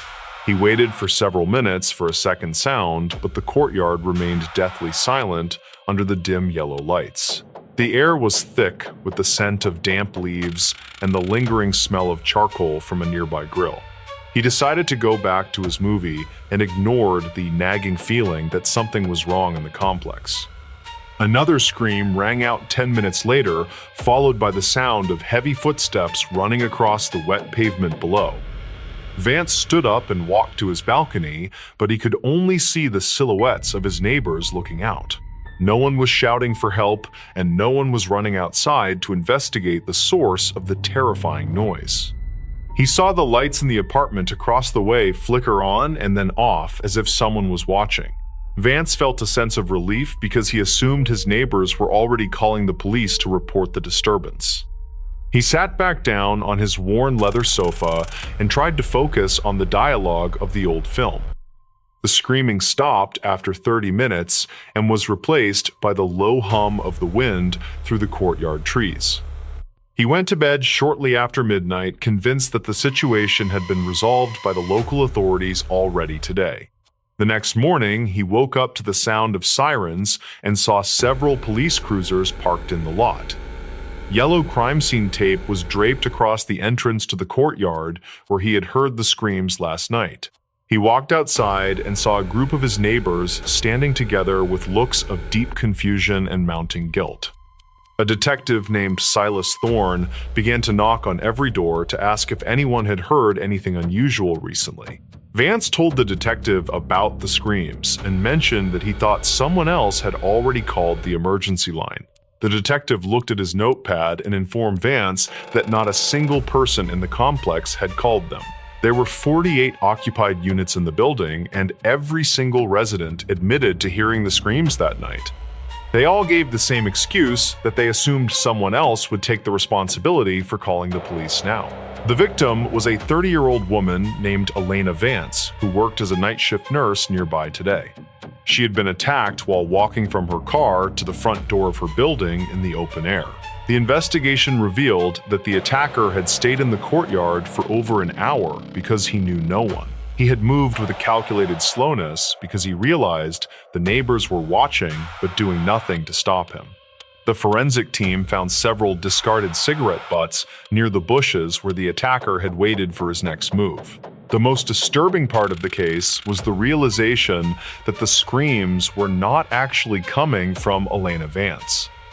The detective found a small digital recorder hidden in the bushes that was programmed to play a loop of screams. The attacker had used the recording to desensitize the neighbors and see if anyone would actually step outside to help. Elena had been taken in total silence while the neighbors were distracted by the loud and artificial noise in courtyard. The police found her car door wide open and her keys still hanging from the lock in the driver's side. The twist in the investigation came when they reviewed the security footage from a camera hidden in the lobby area. The man who planted the recorder was not a stranger, but a resident who lived on the third floor now. His name was Julian Reed, and he was a quiet 38-year-old accountant who never caused any trouble. He had spent weeks studying the habits of his neighbors to ensure that his psychological experiment would work perfectly today. Julian did not want to kill anyone, but he wanted to prove that the community was built on false trust. He had taken Elena to a nearby warehouse and left her there safely to show how easy it was. The police found Elena unharmed, but the psychological damage to the residents of the complex was permanent and very deep. Every person who lived in that building eventually moved away because they could no longer look at their neighbors' faces. Vance Whitaker left Ohio a month later and moved to a small cabin where he did not have any neighbors. He realized that the silence of the woods was much safer than the silence of a crowd of indifferent people. The case remains a chilling reminder that we cannot always rely on others to do the right thing in moments. If you hear a scream in the night, you should be the one who makes the call to the police. The ending of this story sounds fake, but the police records confirm the strange details of the social experiment today. Some people want to watch the world burn, and others just want to watch their neighbors do absolutely nothing now. Local psychologists often cite the Blackwood Hollow incident as the perfect example of how urban isolation affects our basic instincts. It remains a mandatory case study for university students who are learning about the complex nature of human social behavior. The recorded screams are still kept in a secure evidence locker at the police station as a grim historical artifact. People who move into the complex today are never told about the night that everyone listened to the darkness alone. Vance Whitaker sometimes looks at the old news clippings and wonders if he would do anything differently if it happened. The silence of the neighborhood was a choice that 48 people made together without ever saying a single word. The world is full of sounds, but the most important ones are often the ones that we choose to ignore. Part 3. The family everyone avoided. Most people who live in the rural corners of northern Maine understand that privacy is a very respected local tradition. There was one specific household on the edge of the woods that made even the most hardened loggers feel uneasy. Beckett Lowry was a 45-year-old carpenter who supposedly moved into the old Miller estate in the winter. He was joined by his wife Alara and their young daughter Maisie, who was rarely seen playing in the yard. The neighbors noticed immediately that the family never traveled into town to buy groceries or supplies like a normal family. They would only see the three of them standing at the edge of the dark forest during the late evening. The Lowry family stood perfectly still for hours while staring into the dense trees as if they were waiting there. No one in the small community ever dared to knock on their door or offer a warm welcome to the quote. The local mail carrier, named Arthur, was the only person who had any regular contact with the strange Miller property. He noticed that the grass in the front yard never seemed to grow despite the heavy rain of the spring. The windows of the house were always covered with thick black fabric that prevented anyone from seeing the interior rooms. In the summer of 1997, Arthur noticed that the mailbox was overflowing with letters and local circular advertisements. He walked up the porch steps and felt a sudden drop in temperature that made his skin crawl with dread. He looked through a small gap in the window fabric and saw the three family members sitting at the table. They were not eating or talking, but were simply staring at the front door with wide and unblinking pale eyes. Arthur dropped the mail and ran back to his truck because the silence from the house felt like He reported the strange incident to the local sheriff named Silas Thorne, who had been patrolling the area for years. Silas was a practical man who did not believe in local legends or the whispered fears of the nervous townspeople. He agreed to perform a welfare check on the Lowry family to ensure that no one was sick or hurt. The sheriff drove to the estate the following morning and found the front door was standing wide open and unlatched. He stepped inside the foyer and was immediately struck by the thick layer of dust covering every single piece of. It looked as if no one had lived in the house for at least 30 years despite the recent sightings. He walked into the kitchen and found the three family members sitting exactly where Arthur had described them the day. The sheriff approached Beckett Lowry and touched his shoulder, but the man did not move or respond to the contact. Silas realized with a shock that the bodies were not alive, but were perfectly preserved and very realistic wax figures. He searched the rest of the house and found a collection of old newspaper clippings hidden under the floorboards. The articles described a family named Lowry who had disappeared from a different state in the year 1967. The photographs in the newspapers matched the faces of the wax figures sitting in the kitchen with terrifying and exact. Silas found a journal in the basement that described a man who wanted to recreate his lost family forever today. The writer had spent decades building the figures and moving them around the yard to simulate a normal and living crumb. The neighbors had not seen a real family, but had been watching a grieving man move statues in the dark. The investigation revealed that the real Beckett Lowry had died of natural causes in the basement several months prior today. His body was found resting near a workbench filled with sculpting tools and various jars of heavy industrial grade. The mystery of why the neighbors saw the figures standing on their own remains a topic of local debate now. Some people believe the grief was so strong that it left a permanent stain on the old Miller estate grounds. The house was eventually torn down, but people still avoid the empty lot where the family used to stand. The forest is quiet now, and no one stands at the edge of the trees during the late evening hours. It is a reminder that the things we avoid are often much sadder than the monsters we usually imagine. The police files confirm that the Lowry family was never actually in the state of Maine during that time. In this new story, something followed them while camping. In the deep woods of the Cascade Mountains during July of 2024, a terrifying event reportedly changed 2 lives. Mark was a 28-year-old civil engineer who often looked for peace within the remote regions of the Pacific Northwest. He had spent years exploring the various trails of Washington state, and he felt very comfortable in the dense evergreen forests. His partner, Sarah, was a 27-year-old pharmacy technician who wanted to escape the stress of her daily office work. They had planned this specific trip for several months, and they were both excited to spend some time under the stars. The couple arrived at the trailhead early on a Friday morning while the mist was still clinging to the tall pine trees. They checked their equipment one last time, and then they began the long journey toward a high ridge overlooking a lake. Dispatch logs from the Forest Service show that they had registered their itinerary with the local ranger station before they started. The path was steep and narrow, but they made good time as they climbed higher into the rugged and wild terrain. They reportedly found a suitable campsite near a small stream that provided them with a reliable source of fresh and cold water. Sarah began setting up their small tent, while Mark gathered enough firewood to last them through the duration of the chilly night. The sun began to dip below the horizon, and the shadows grew long across the forest floor as they finished their work.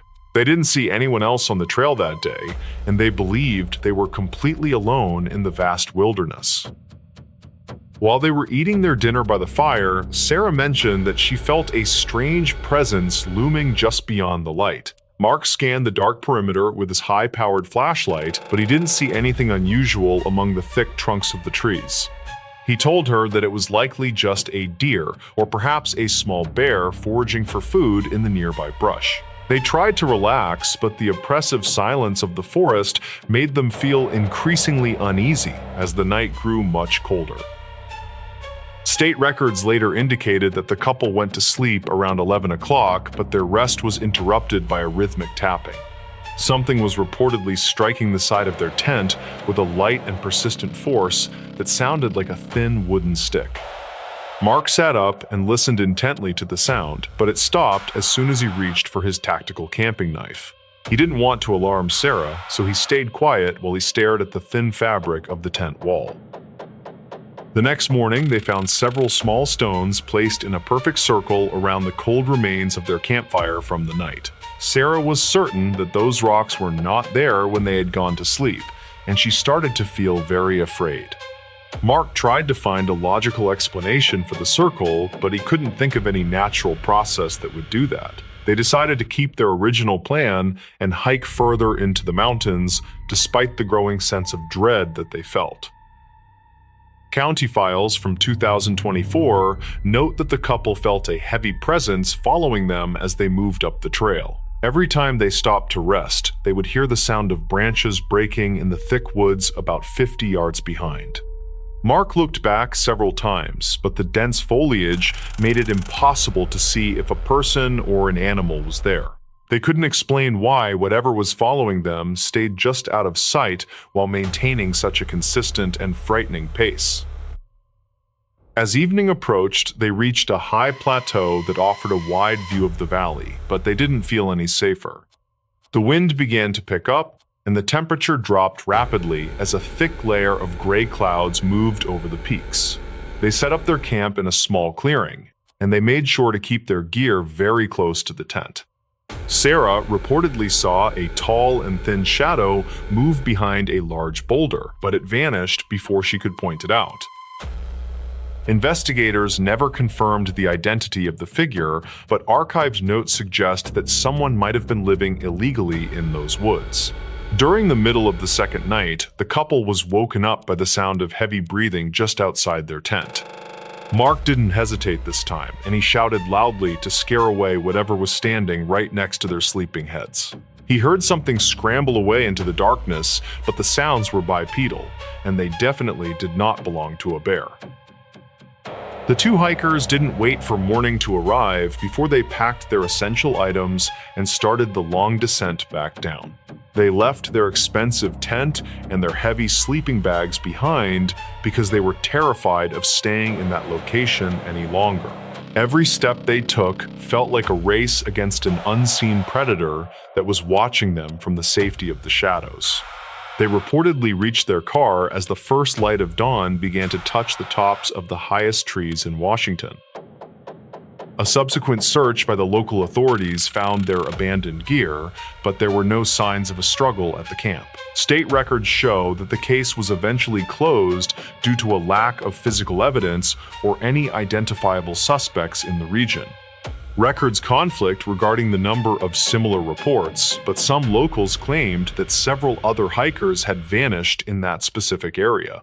Mark and Sarah never returned to the Gifford-Pinchot National Forest, and they don't plan on going camping ever again in life.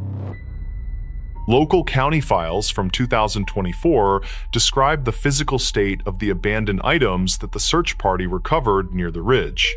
The tent had been neatly folded, but the poles were missing and the fabric had several small holes that looked like bite marks. Sarah's digital camera was found resting on a flat rock about 20 yards away from the original site of their base camp. The investigators found no images on the memory card, except for a single blurry photo of a dark shape among the trees. A detailed report from the state records suggests that the hikers were lucky to have escaped the wilderness without any physical injuries. The region where they were camping has a long history of unexplained disappearances that date back to the early 1980s. Dispatch logs show that multiple search and rescue missions have been launched in that specific area over the last several decades. Most of those cases ended without any resolution, and the missing people were never seen by their friends or their families. Mark reportedly struggled with night terrors for several months after the incident, and he often woke up feeling like he was being watched. He told his therapist that he could still hear the sound of the heavy breathing right next to his ear every night. Sarah decided to move to a different city because the sight of the nearby mountains caused her to have severe panic attacks. They tried to find answers by talking to other hikers online, but they only found more stories that were equally disturbing. Records conflict about whether the authorities ever interviewed a suspicious man who was seen wandering near the trailhead that same weekend in July. This individual was reportedly wearing a heavy winter coat despite the warm weather, and he did not have any hiking or camping gear. He disappeared before the sheriff's deputies could arrive at the scene to ask him about his presence in the national forest area. No one knows for sure what was following Mark and Sarah that weekend, but the evidence remains locked in a county file. The trail they followed was known as the High Ridge Loop, which covers over 20 miles of some of the most difficult terrain. Archived notes from the local hiking club mention that several parts of the trail are prone to sudden fog and very low visibility. Mark and Sarah had prepared for these conditions by bringing extra layers of clothing and a reliable GPS device for their navigation needs. They didn't anticipate that the main threat would come from something that was watching them from within the shadows of the trees. When the search party arrived at the campsite, they noticed that the surrounding brush had been cleared in a very deliberate and unnatural way. State records indicate that the branches were snapped at a height of about 7 feet, which is much higher than any local animal. The investigators also found a small pile of rusted metal objects that had been placed carefully near the entrance of the abandoned tent. These items included old tin cans and a broken pocket watch that appeared to be from the early part of the 20th century. County files from 2024 show that the sheriff was deeply concerned about the strange patterns that were discovered at the forest site. There was no sign of a struggle or any blood, but the overall atmosphere of the camp was described as being very malevolent. One deputy reported hearing a faint whistling sound coming from the deep ravine while he was collecting the hikers' belongings for the official report. He didn't find the source of the noise, but he later resigned from his position at the department due to a nervous breakdown. Investigators never confirmed if the strange items found at the camp belonged to a person who had been living in the woods for years. Some locals claimed that an old hermit had been seen near the lake, but no official records exist to prove his actual identity. The case remains open, and it is still discussed by many people who enjoy exploring the mysteries of the Pacific Northwest wilderness region. Mark and Sarah's story serves as a grim reminder that some things in the woods are better left alone and completely undisturbed. The pharmacy where Sarah worked eventually granted her a long leave of absence so she could focus on her mental health and her recovery. She spent many hours in therapy trying to process the events of that weekend, but the fear remained deeply rooted in her mind. Mark also found it difficult to return to his normal life, and he eventually sold all of his camping and hiking equipment online. They don't talk about that trip anymore because the memories are too painful and they only want to move forward with their lives. Dispatch logs from the night of the incident reveal that several other callers had reported seeing strange lights in the sky over the forest. These reports were never linked to the experience of the two hikers, but they add another layer of mystery to the entire situation. Some people believe that the forest itself has a way of manipulating the minds of those who dare to enter its deepest parts. Records conflict on this theory, but the fact remains that Mark and Sarah were changed forever by what they experienced in Washington. The final report from the county coroner's office mentioned that no physical crimes were committed during the duration of the couple's camping trip. However, the psychological impact of being stalked by an unknown entity is often much more damaging than any physical injury could ever be. State records from 2024 are now archived, and they are only available to those who have a very specific legal reason. The truth about what happened on that high ridge in the Cascade Mountains may never be fully known by the public or authorities. A local reporter attempted to investigate the history of the High Ridge Loop, but he found that many of the files were missing. He reportedly spoke to a retired forest ranger who claimed that the government had purchased several large tracts of land in that area. These state records were allegedly sealed for national security reasons, but no one could explain why a forest would need such high protection. The reporter eventually dropped the story after he received several anonymous phone calls warning him to stop his research into the local matter. Mark once told a close friend that he saw a face peering through the mesh of the tent during the second night of camp. He described the features as being very pale and sunken with eyes that seemed to reflect the light of the dying embers outside. Sarah reportedly didn't see the face, but she felt the weight of something heavy pressing against the side of her sleeping bag. They both agreed that the entity was not trying to help them, but was instead waiting for the perfect moment to strike. The trail has since been closed to the public due to a series of rock slides that made the path too dangerous for most hikers. Some locals claimed that the rock slides were not a natural event, but were instead caused by someone who wanted to keep people away. Investigators never confirmed these rumors, and the official state records simply cite the weather as the primary cause for the trail closure. The Gifford-Pinchot National Forest remains a place of beauty and mystery, but for some, it is a place of absolute terror.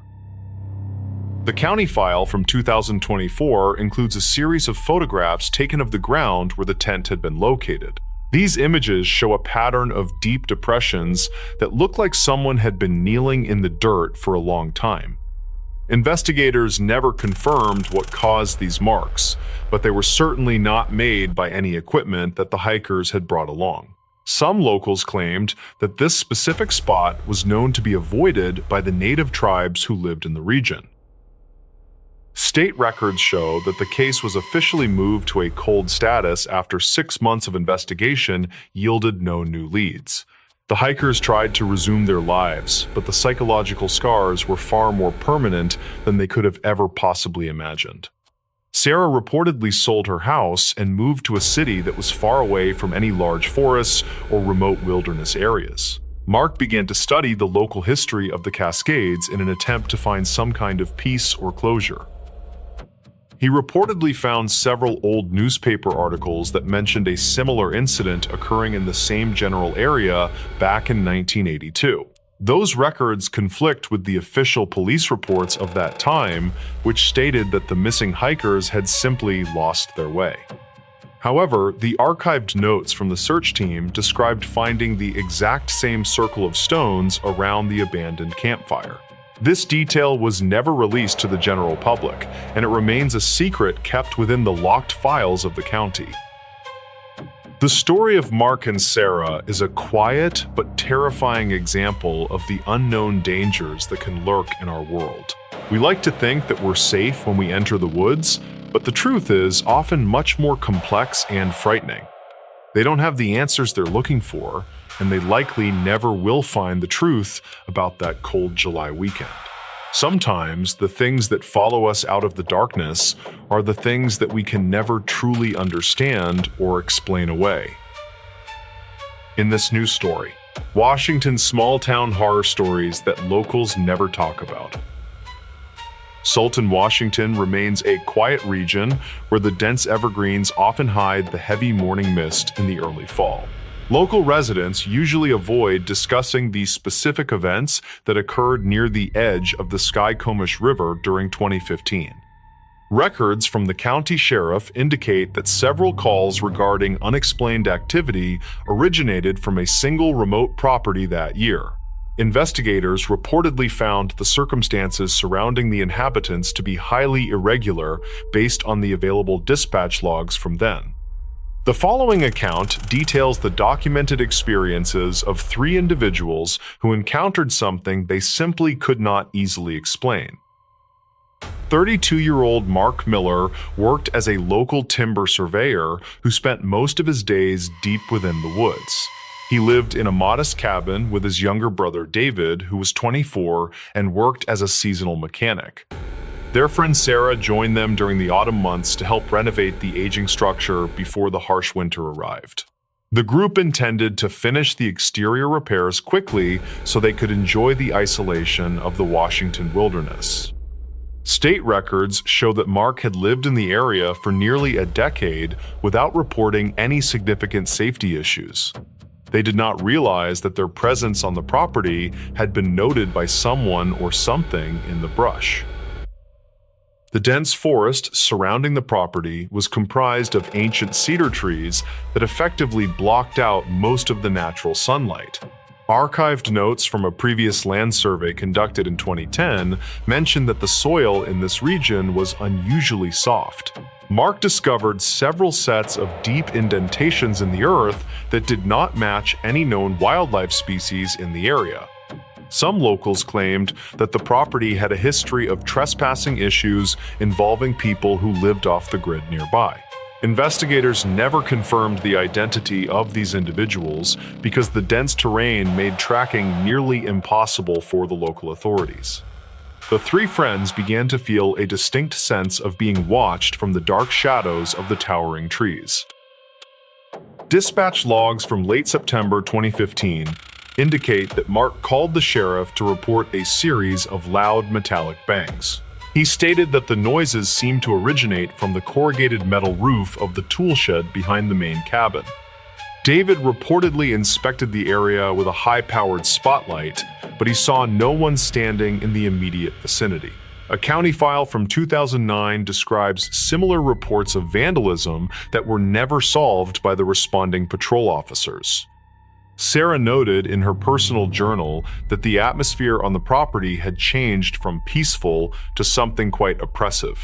They decided to install several motion-activated lights around the perimeter to ensure their safety during the long and dark nights. State records from October 2015 show that the local power grid experienced several unexplained surges, specifically in the Sultan area. Sarah reportedly found that all of the heavy kitchen appliances had been moved several inches away from the wooden walls. She told the investigators that she heard the sound of slow breathing coming from the other side of her door. Records conflict regarding whether there were any signs of forced entry found by the officers who arrived later that evening. Some locals claimed that the cabin was built on top of an old mining shaft that created strange acoustic effects. The group became increasingly paranoid as they realized that their physical environment was being subtly altered by an unknown force. Archive notes from the county coroner mention a discovery of several dead animals that were arranged in a perfect circle. Mark found these remains near the edge of the clearing where he usually parked his heavy-duty timber hauling truck. Investigators never confirmed if the animals had been killed by a predator or if they were placed there by someone. The county file from 2009 mentions that a previous resident had reported finding similar patterns in the high grass. David reportedly began to suffer from severe sleep deprivation because he heard the sound of footsteps on the porch every night. He described the noise as a heavy dragging sound that lasted for several minutes before fading away into the deep woods. Dispatch logs from November 2015 record a second call regarding a security breach in the lower level of the cabin. David reportedly found the heavy iron padlock on the cellar door had been snapped off with a pair of bolt cutters. He told the deputy that nothing appeared to be missing from the storage area, despite the door being left wide open. State records indicate that the officers found no fingerprints on the metal surface of the lock or the door handle itself. Some locals claimed that a group of transients was known to use the abandoned mining tunnels for shelter during the winter. Investigators never confirmed this theory because no one was ever located in the subterranean passages beneath the Sultan Forest area. Sarah reportedly captured a single grainy photograph of a figure standing near the tree line during the early hours of the morning. The image shows a tall and thin shape that appears to be wearing a dark hooded coat with no visible face. Archived notes from the sheriff department state that the photograph was too blurry to provide any useful evidence for a search. Records conflict on whether the figure was a physical person or simply a trick of the light among the tall trees. Mark decided to board up the lower windows of the cabin to prevent anyone from looking inside during the night. The three friends stopped leaving the house after the sun went down because the feeling of being hunted became too intense. The final entry in the county file from 2015 describes a massive disturbance that occurred on the 3rd of December. Dispatch logs indicate that a neighbor heard the sound of glass breaking, followed by several loud screams coming from the property.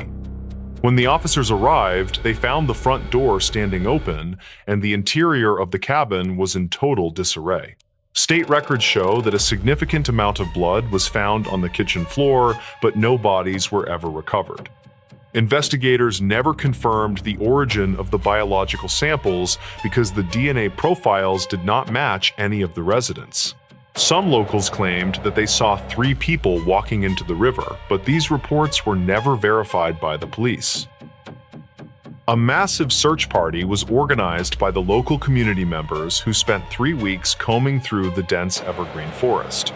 Volunteers reportedly found a single piece of torn clothing that belonged to Sarah snagged on a thick branch near the river. State records indicate that the search was eventually called off due to the arrival of a severe winter storm that year.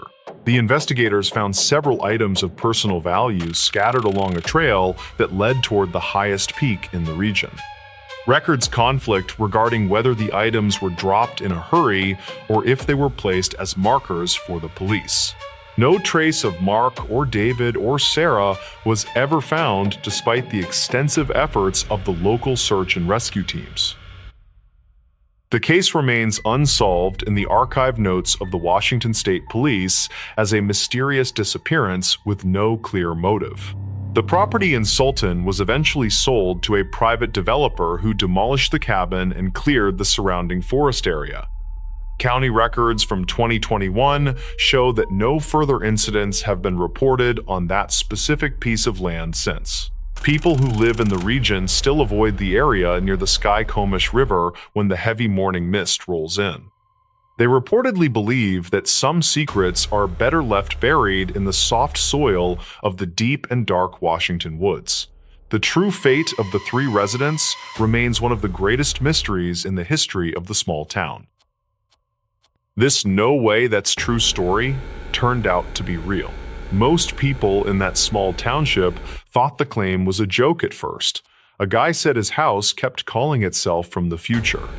Neighbors laughed, co-workers teased him, and even the deputy who filed the first report admitted he barely kept a straight face. Yet the evidence that followed forced everyone to rethink what they believed about ordinary nights in an ordinary place. The man who made the claim was 34-year-old line cook named Tarvin Pike. He lived alone in a narrow rental near a patch of quiet farmland. He worked mostly dinner shifts at a family restaurant and spent his late nights repairing old radios that he bought from yard sales. Friends described him as patient and self-critical, the type who checked door locks twice and kept spare batteries in every drawer. The call that started everything came on a bland Monday evening in early spring. Tarvin said he stood in his kitchen heating leftover stew when his cell phone buzzed with an unknown number. He let it ring once before answering with a cautious hello. A short burst of static followed. Then a thin, distant voice asked whether anyone survived the blast. The voice matched his own. He froze and listened while the caller repeated the question. The words sounded strained and shaky. Something clattered near the microphone. Then the voice whispered that the hallway collapsed and smoke covered the ceiling. The line cut out abruptly with a sharp crack. Tarvin stared at the screen and noticed the number belonged to a landline. The area code matched his own township. He owned no landline. After several minutes of pacing, he called the number back. A recorded message told him the number was unassigned. He told himself that the voice only sounded similar because people often mishear phone audio. He convinced himself enough to sleep, though he checked every outlet before turning off the lights. The next day, he mentioned the call to a coworker who laughed and suggested a prank recording. That night, the same number called again. This time, the voice said the roof had shifted and something heavy blocked the back door. Tarvin recognized how frightened the voice sounded. He also recognized the slight tremor in certain phrases, the same tremor he developed under stress. The call ended with a gasp and a muffled thud. He saved the call log and contacted the sheriff's office. A deputy named Lyra Mavon took the report and admitted it sounded unusual but harmless. She suggested number spoofing or recycled lines from a decommissioned system. She told him to ignore further calls unless someone threatened him directly. He agreed, even though his hands shook when he left the office. 2 nights later, the pattern escalated. The same number rang at nearly the same time. The voice whispered with raw dread, saying the air smelled like burning plastic and the floor cracked near the living room. Tarvin begged the caller to identify a location. The voice said the house address clearly, the same one he currently lived in. The line filled with static, then went silent. He dropped his phone and ran outside, expecting flames or smoke. The night air stayed calm and cool. His windows glowed faintly from the kitchen light. The roof looked intact. The siding remained unmarked. He walked around the property twice. Nothing appeared damaged. Yet the call kept echoing in his mind. The next day, Tarvin convinced a friend with basic tech skills to examine the call data. The records looked clean, with timestamps that matched his phone log exactly. The tracing app they tried showed the origin within a few dozen yards of his house. His friend shrugged and said glitches happen, but admitted he had never seen one this precise. On the following night, the call came earlier. The voice spoke with uneven breathing and said the power failed inside the house. Tarvin checked his lights. Everything worked normally. The voice continued, saying the ceiling snapped and dust poured down. Then it begged for help and said the fire moved too fast. The call ended with a drawn-out hiss. He contacted Deputy Lyra again and asked her to listen to the recordings. She visited his house after her shift and stood in his kitchen while he played the audio. She listened quietly with a deep crease forming between her eyebrows. She asked whether he used audio editing tools or downloaded anything unusual. He shook his head. She replayed one section where the voice shouted his own name. It sounded undeniably like him. She recommended placing a small audio recorder near the landline port, though the house had no active line. She reasoned that stray signals sometimes traveled along old copper wires even after disconnection. Tarvin agreed and positioned a recorder near the baseboard outlet that once held a phone jack. He also moved one near the breaker panel in case interference came through wiring. Nothing happened for 2 nights. Then, at 2:17 on a Thursday morning, the recorder near the old phone jack captured a soft, repeated tone. It sounded like a failing alarm, one rising pulse followed by a short pause. The tone played 5 times, then fell silent. If you have impassives. Tarvin heard none of it in real time, but discovered it the next morning while checking the device. He showed the audio to Deputy Lyra, who admitted she heard something similar in old fire investigation files. She recalled a case where a faulty smoke detector emitted an identical pattern shortly before a kitchen blaze consumed a rental. She checked the old file number and noted the incident occurred 10 years earlier on the other side of the township. The mapping system displayed the old property number. It matched Tarvin's current address. The township rebuilt the rental after the fire, installing new drywall, new wiring, and upgraded alarms. The previous owner sold the renovated place to a developer who later sold it to a private landlord. Somewhere between those transactions, the fire history vanished from online records, though handwritten notes still existed in the archived box.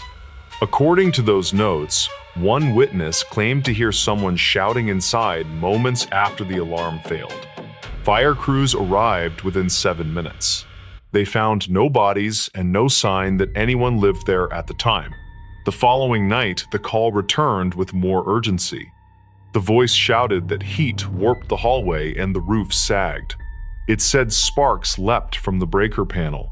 Tarvin reviewed the call repeatedly and recognized a phrase he used often without realizing it, a way he said the word panel with a clipped vowel. It made his stomach twist. Late that night, he unplugged every appliance and cut the breaker intentionally. The house fell completely silent. He waited in the darkness with a lantern beside him. After 20 minutes, the air felt oddly heavy, like the temperature dropped slightly. Dust drifted from a ceiling vent. He convinced himself the vent simply needed cleaning. Then the same unassigned number called. This time, the caller sounded far away, barely audible through rising static. The voice said the living room window had blown inward and smoke covered everything. It coughed harshly and gasped for help. Tarvin shouted into the phone, but the voice barely responded. The call ended abruptly with the sound of something collapsing. He ran outside again and scanned the house. Everything looked solid under the moonlight. No smoke, no cracked windows, no shifting roof lines. Yet, while standing by the driveway, he smelled something faintly chemical, like scorched insulation. The scent dissipated quickly. He could not tell whether it came from his imagination or the breeze. He called Deputy Lyra from the porch.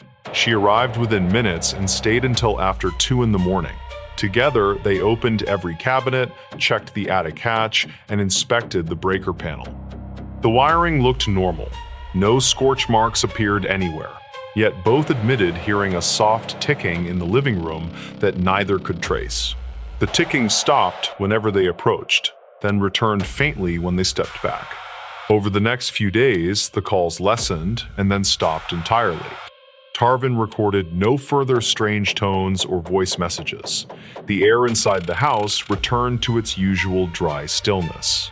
He slept lightly, though, expecting another late-night ring. A week later, an unexpected envelope arrived in his mailbox. The return address came from the state fire marshal headquarters. Inside the envelope sat a thin photocopy of an old report flagged strictly for archival review. The accompanying note said the office apologized for misplacing certain documents and wanted to provide complete history for any resident living in a structure rebuilt after a previous incident.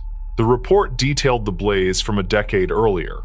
It included a timeline with approximate minutes for alarm activation, roof collapse, and smoke spread. The handwritten minute marks matched the timestamps of every call Tarvin received. Each message from the unknown number aligned with one stage of the original fire. One margin note even described a witness who thought she heard a man yelling his own name shortly before the front window shattered. Tarvin brought the report to Deputy Lyra, who read the timeline several times. She opened the audio clips and placed them side by side with the report. The correlation bordered on exact. She told him that if she submitted this as evidence, she would lose her job. She also said he should consider moving.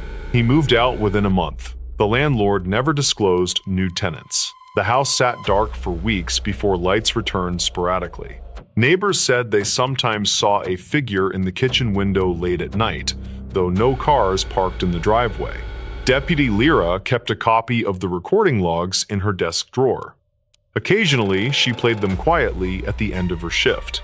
Something about the voice felt caught between two moments, like hearing a call trapped inside a broken timeline that kept bleeding through the same walls rebuilt after a decade. The state fire records now show the rebuilt house as compliant and safe. The official file on the earlier blaze lists no casualties. Yet the calls received by Tarvin left behind something difficult to classify. They documented a person experiencing a fire in a house already rebuilt years earlier, speaking with a voice that matched someone alive in the present, calling from a number that technically never existed. Every analysis ends the same way. The logs were real, the timestamps were real, and the reconstruction of the earlier incident aligns too well to dismiss. It remains one of those quiet, unsolved events, the kind people whisper about when they stand near old wiring or creaking rafters. A story that should have been impossible, but left behind recordings that made one thing clear. It turned out to be real in every way that mattered, even if nobody could explain how. In this new story, the Cumberland wilderness went silent, then we heard it. The dense forests of the Cumberland Gap hold a history of strange occurrences that the local authorities rarely discuss. Gideon Thorne had spent nearly 30 years patrolling the deep woods of the Cumberland wilderness near the quiet Kentucky border. The summer of 1997 was the hottest season on record, and the local wildlife had grown very restless. Gideon was 48 years old, and he oversaw a small team of rangers who focused on the southern ridges.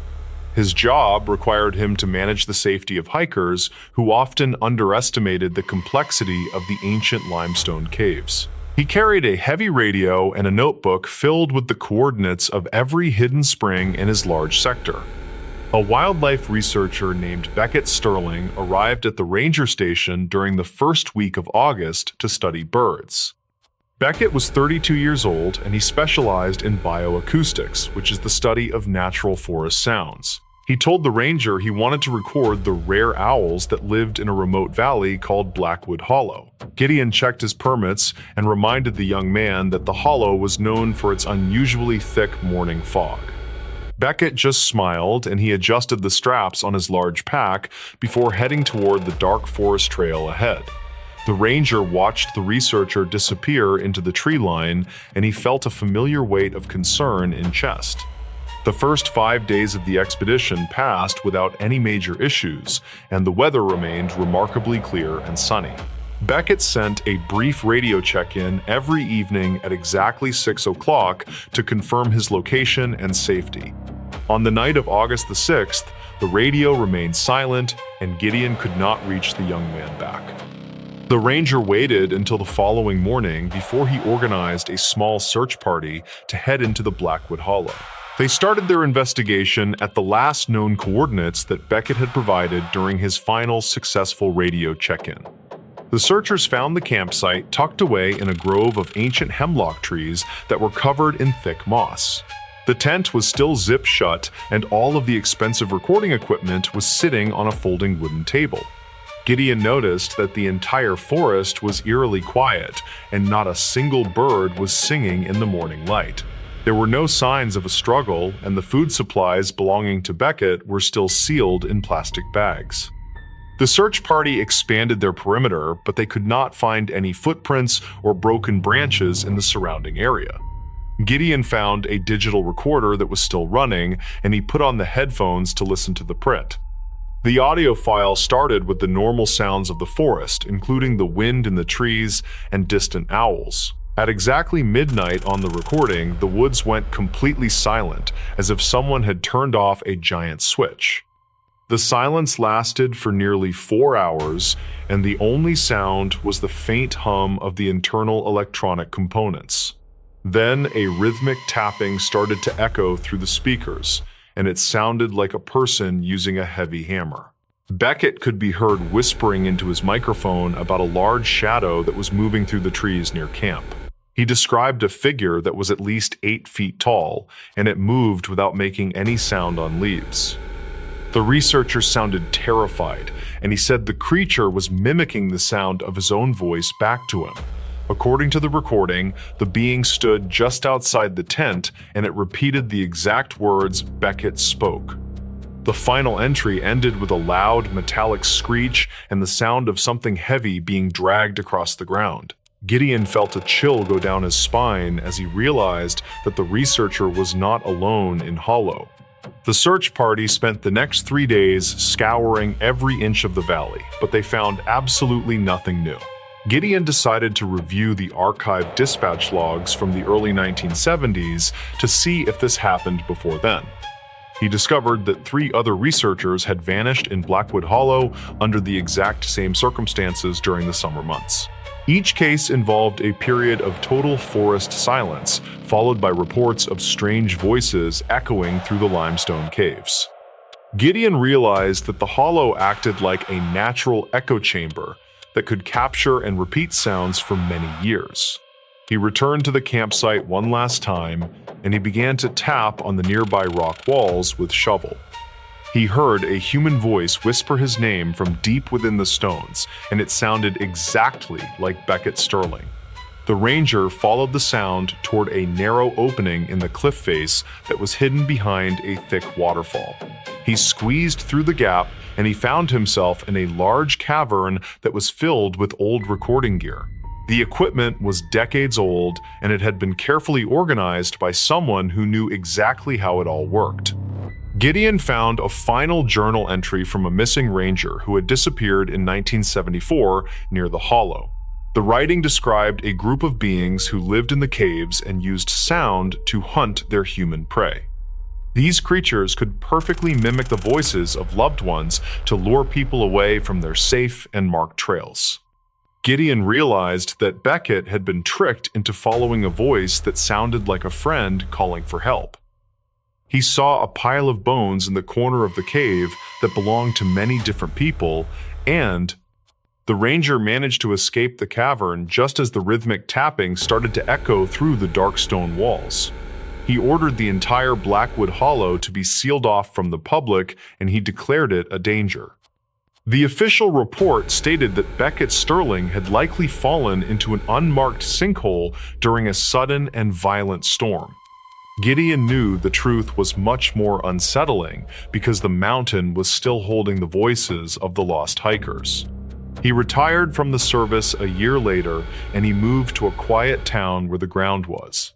The town of Blackwood tried to move on from the disappearance, but the residents never quite felt safe near the people started locking their doors at night, and they told their children to never repeat what they heard in woods.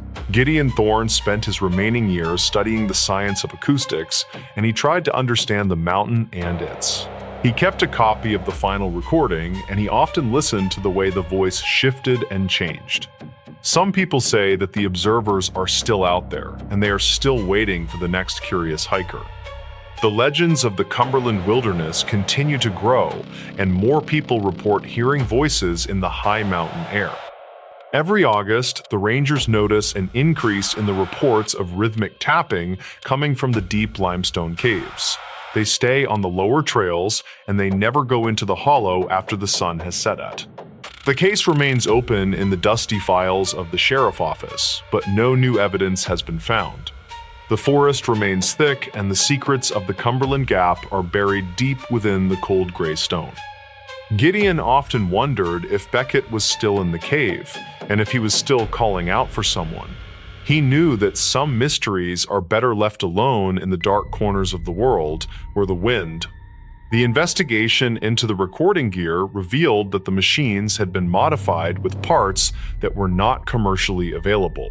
This discovery suggested that the beings in the caves possessed a high level of technical knowledge about sound and physics.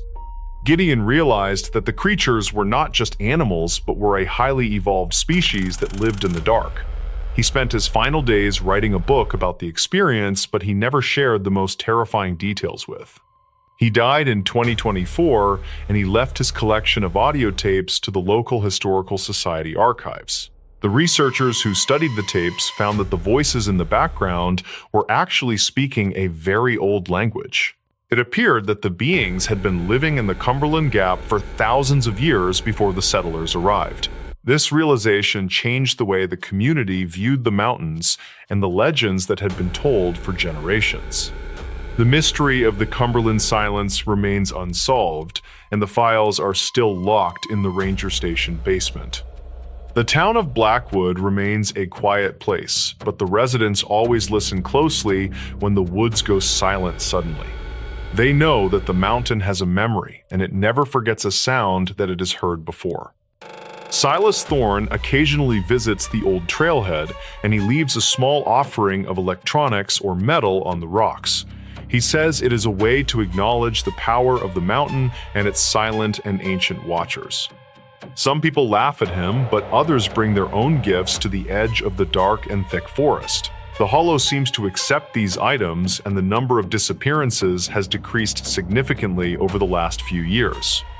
Beckett Sterling is remembered as a brilliant researcher who pushed the boundaries of what we know about the natural. His family still visits the park every year, but they never go near the valley where he was lost. They stand on the high ridges, and they listen to the wind blowing through the trees of the Cumberland. Sometimes they hear a faint voice on the breeze, but they know better than to follow the sound into. The Appalachian Mountains continue to stand tall, and they keep their secrets hidden beneath the canopy of the green trees. The story of the silent wilderness is a reminder that we are only temporary guests in an ancient world. Gideon Thorne once wrote that the woods do not belong to us, but to the sounds that live within. Every October, the people look at the mountains and they remember the night the Cumberland wilderness went completely and eerily. The final recording Gideon made before he left the service was a simple description of the silence in the forest. He said that the silence was not an absence of sound, but a presence that felt very heavy and dark. He believed that the mountain was a living record of every scream and every laugh that had ever happened. This theory was never proven, but it remains a popular topic among the local hunters and the forest rangers. The tapes from the Hollow are now stored in a specialized vault to prevent any unauthorized people from listening. Many people have tried to find the entrance to the hidden cavern, but the cliffs have shifted over the years. It seems as though the mountain has moved the path to protect its secret from the people who live. Silas Thorne says that some things are not meant to be mapped or understood by those who do not belong. He still patrols the lower trails, but he never goes above the ridgeline after the sun has set. He knows that the observers are still there, and they are still waiting for the next voice too. The legend of the Cumberland silence is a chilling reminder of the power of the strange and the dark. The mountain remains a silent witness to the history of the land and the people who have passed through. Every year, the fog rolls into the Hollow, and the woods go quiet once again for a long time. In this new story, a missing hiker case that changed a small West Virginia town forever. Small mountain communities often keep their secrets tucked away in the dense woods until a single person goes missing suddenly. The quiet town of Blackwood sat right on the edge of the Monongahela forest, where the trees grew very thick. Silas Thorne had worked as a lead ranger for the National Forest for over 25 years in West Virginia. He knew every single acre of the rugged land, and he respected the dangers that lived within the deep shadows. The autumn of 1994 brought a sudden cold snap that turned the green leaves into brittle brown shapes. A freelance cartographer named Elias Vance arrived in the town during the first week of October to map the ridge. Elias was 28 years old, and he had a reputation for being extremely thorough with his topographical surveys lately. He checked into the Pinecrest Motel and told the manager he would be back before the first heavy snow. Silas met the young man at the ranger station to provide him with the necessary permits for the backcountry. Elias carried a heavy pack filled with expensive survey equipment and enough food to last him for at least 10 days. He planned to hike toward a remote area known as Dead Man's Drop, which few people ever bothered to visit. Silas warned him that the weather could turn dangerous quickly, but Elias just smiled and said he liked the solitude. The young man seemed very confident in his abilities, and he possessed a map that was incredibly detailed and old.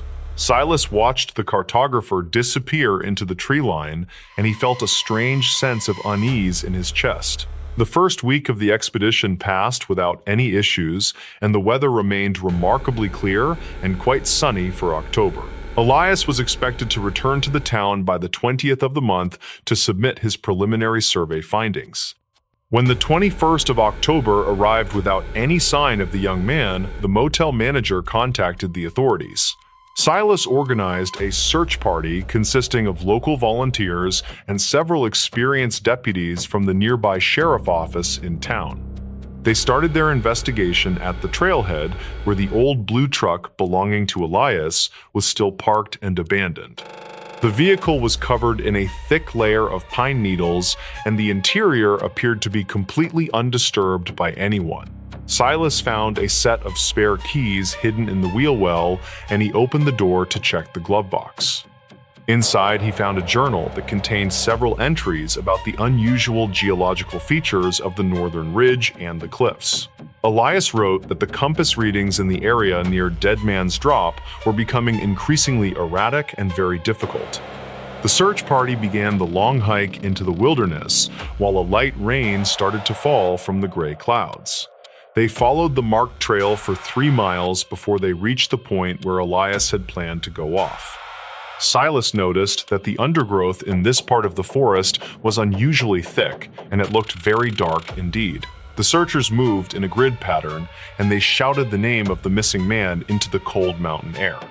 They found the first significant clue near a shallow creek about 5 miles into the dense and very unforgiving mountain brush.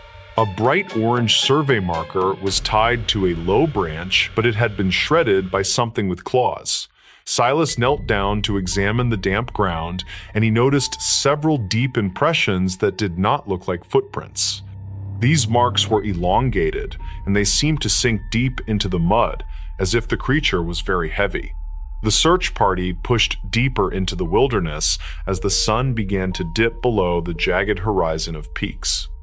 They reached the base of Dead Man's Drop just as a light dusting of snow started to coat the ground.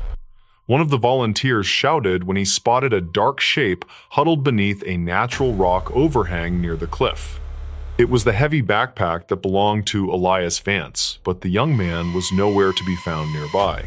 Silas approached the pack with caution, and he noticed that the straps had been sliced with a very sharp blade. The contents of the bag were scattered across the frozen ground, and it looked like someone had been searching through. Silas gathered the items, and he found that most of the food was still inside and neatly wrapped in plastic. The most important discovery was a small handheld cassette recorder that Elias used to take notes while he was working. Silas pressed the play button and listened to the voice of the young man as it echoed through the air. The early recordings were standard descriptions of rock formations and elevation changes that sounded very professional and quite calm indeed. However, the tone of the voice changed significantly on the final entry, which was dated October the 14th of that year. Elias sounded breathless, and he whispered into the microphone about a cabin that was not supposed to be on maps. He described a structure made of gray stones that seemed to blend perfectly into the side of the steep mountain. According to the recording, the cabin had no windows, and the heavy wooden door was sealed shut with iron bolts. Elias said he heard a rhythmic tapping coming from inside the stone walls that sounded like a person using hammers. He decided to wait nearby to see if anyone would come out of the strange building before the sun set. The recording ended abruptly with a loud metallic clatter and the sound of heavy boots running over very dry leaves. The search party spent the next 2 days looking for the stone cabin, but they found absolutely nothing in area. Silas studied the topographical maps and realized that the coordinates Elias mentioned led to a sheer cliff face with no ledge. He returned to the site where they found the backpack and began to clear away the snow with his hands. He discovered a series of narrow grooves carved into the rock that looked like they had been made by fingers. These grooves led toward a hidden crevice in the mountainside that was barely wide enough for a man to enter.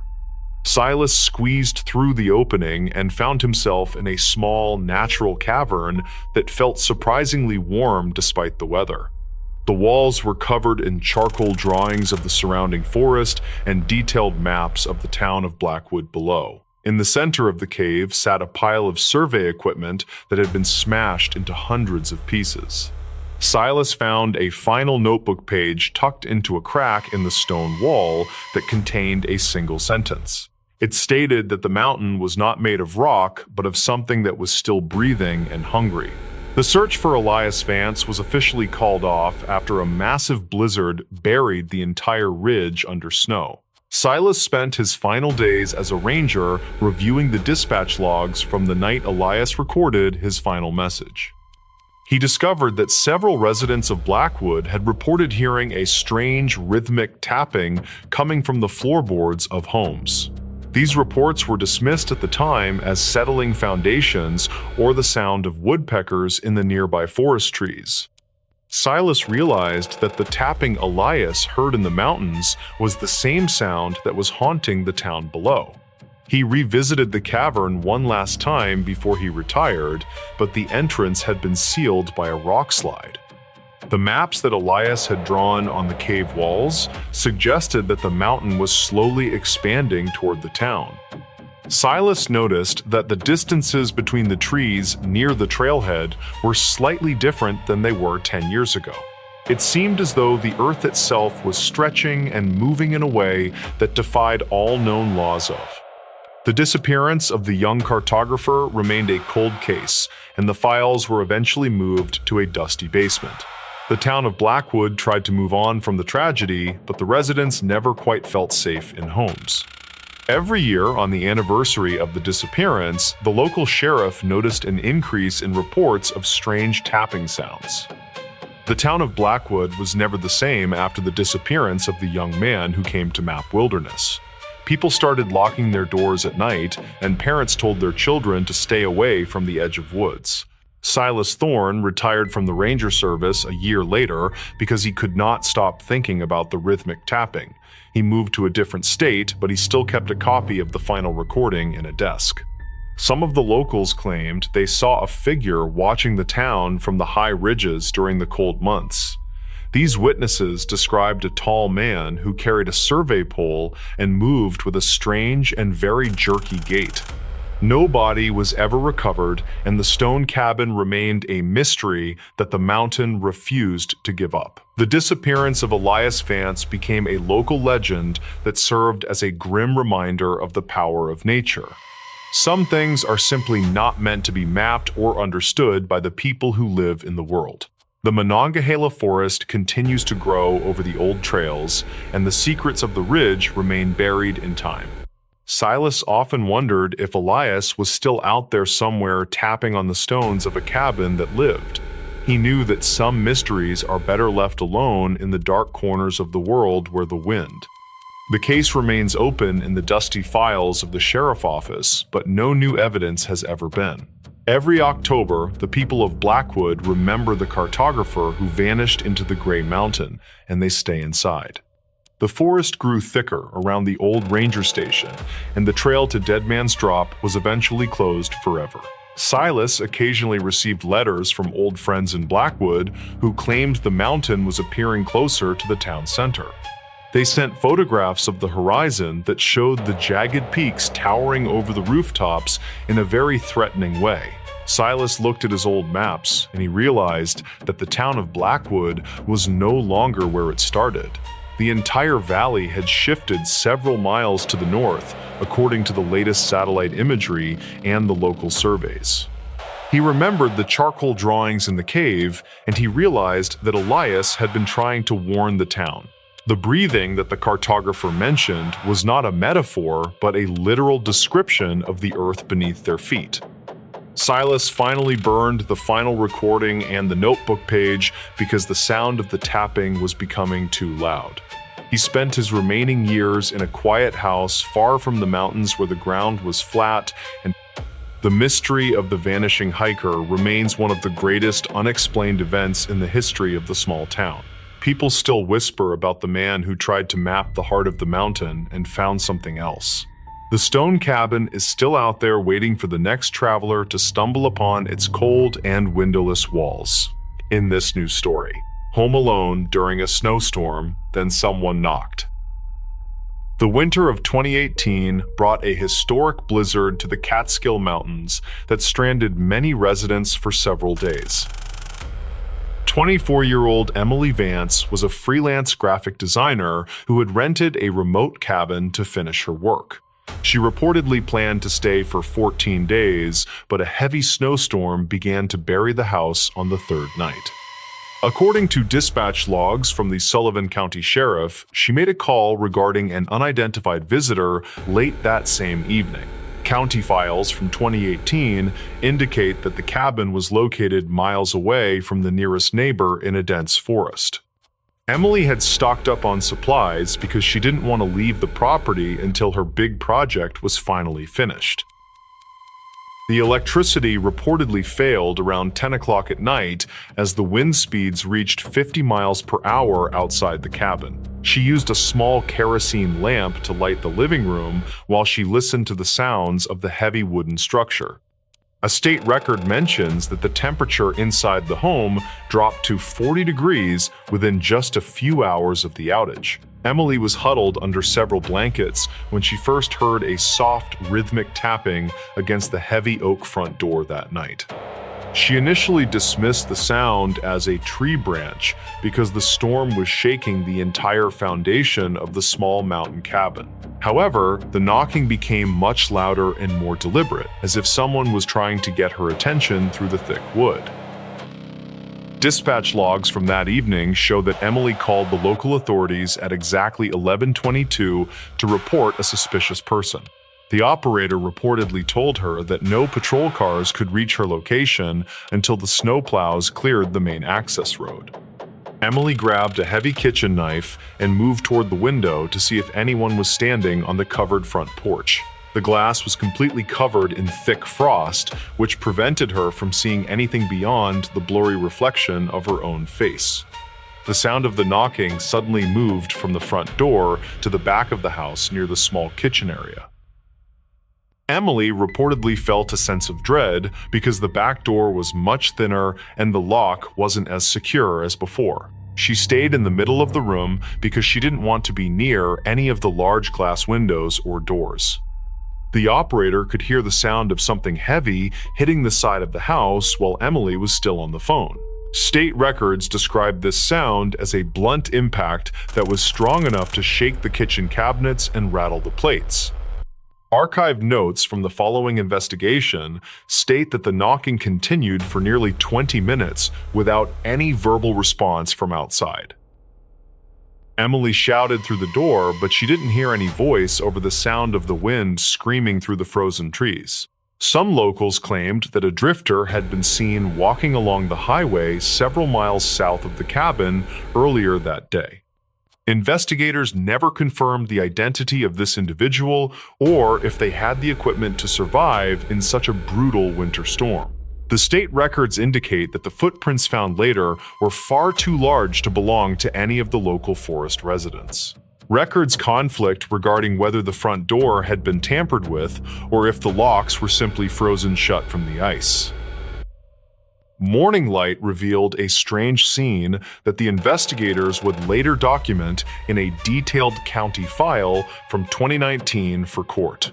There were no human footprints in the deep snow surrounding the cabin, despite the clear reports of someone circling the entire perimeter. Instead, the search team found deep circular indentations in the ice that didn't match any known footwear or local wildlife in New York. Some locals claimed that the pressure of the frozen ground can sometimes create unusual patterns during a very rapid change in temperature. Investigators never confirmed this theory because the marks were concentrated specifically around the entry points of the remote mountain home during the storm.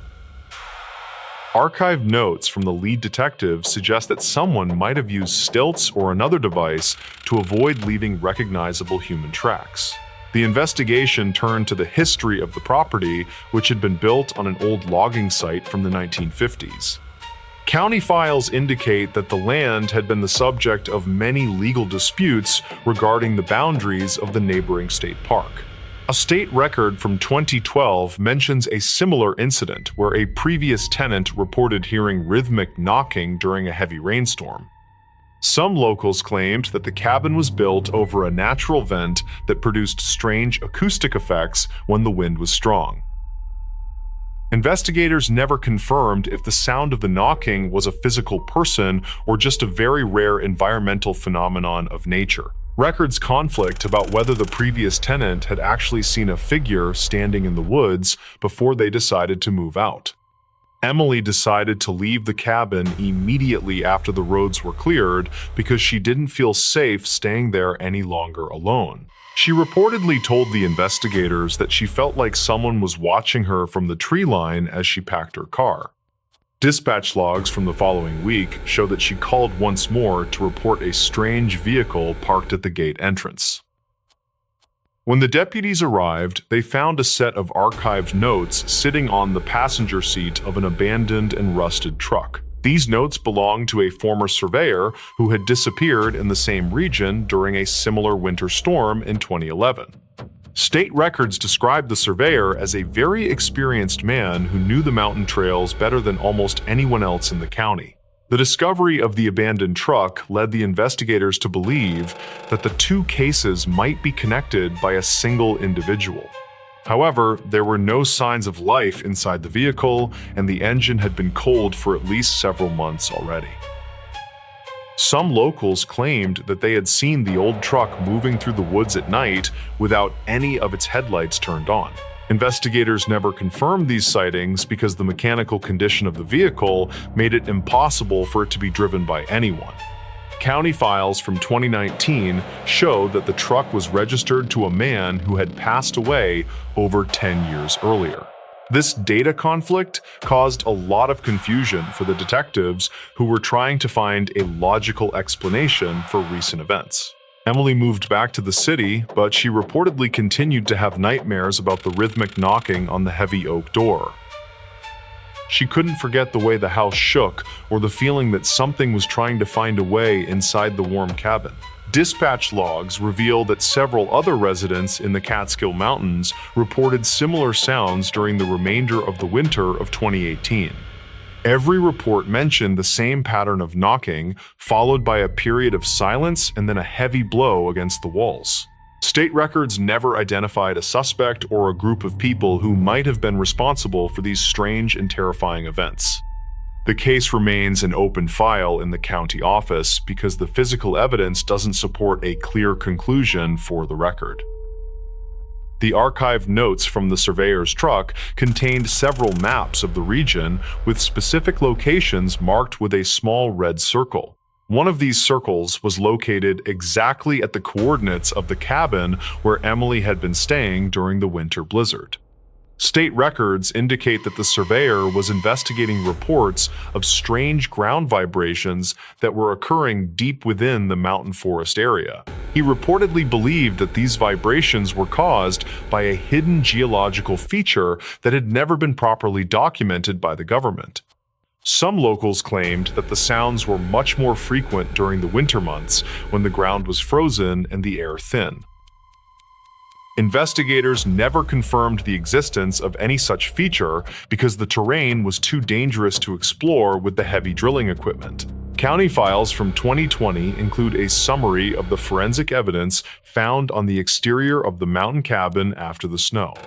The siding of the house showed signs of being struck by a flat object with a surface area of approximately 4 inches. These marks were located nearly 7 feet above the ground, which is much higher than a person could reach without a ladder. Dispatch logs from the search team mention that no ladders or large tools were found anywhere on the property during the sweep. Investigators never confirmed if the marks were made by a tool or by a biological entity that possessed a very high reach. The state records focus on the possibility of falling ice chunks from the roof, but the pattern of the marks was consistent. Emily's lawyer reportedly requested a copy of the archive notes to see if there was any mention of a specific person nearby. The county files mention a recluse who lived in a cave system several miles away, but he had a very solid alibi. Records conflict regarding the exact location of this individual during the night of the blizzard when the knocking first began at door. Some locals claimed that the recluse was a peaceful man who didn't have any reason to harass a stranger in the winter.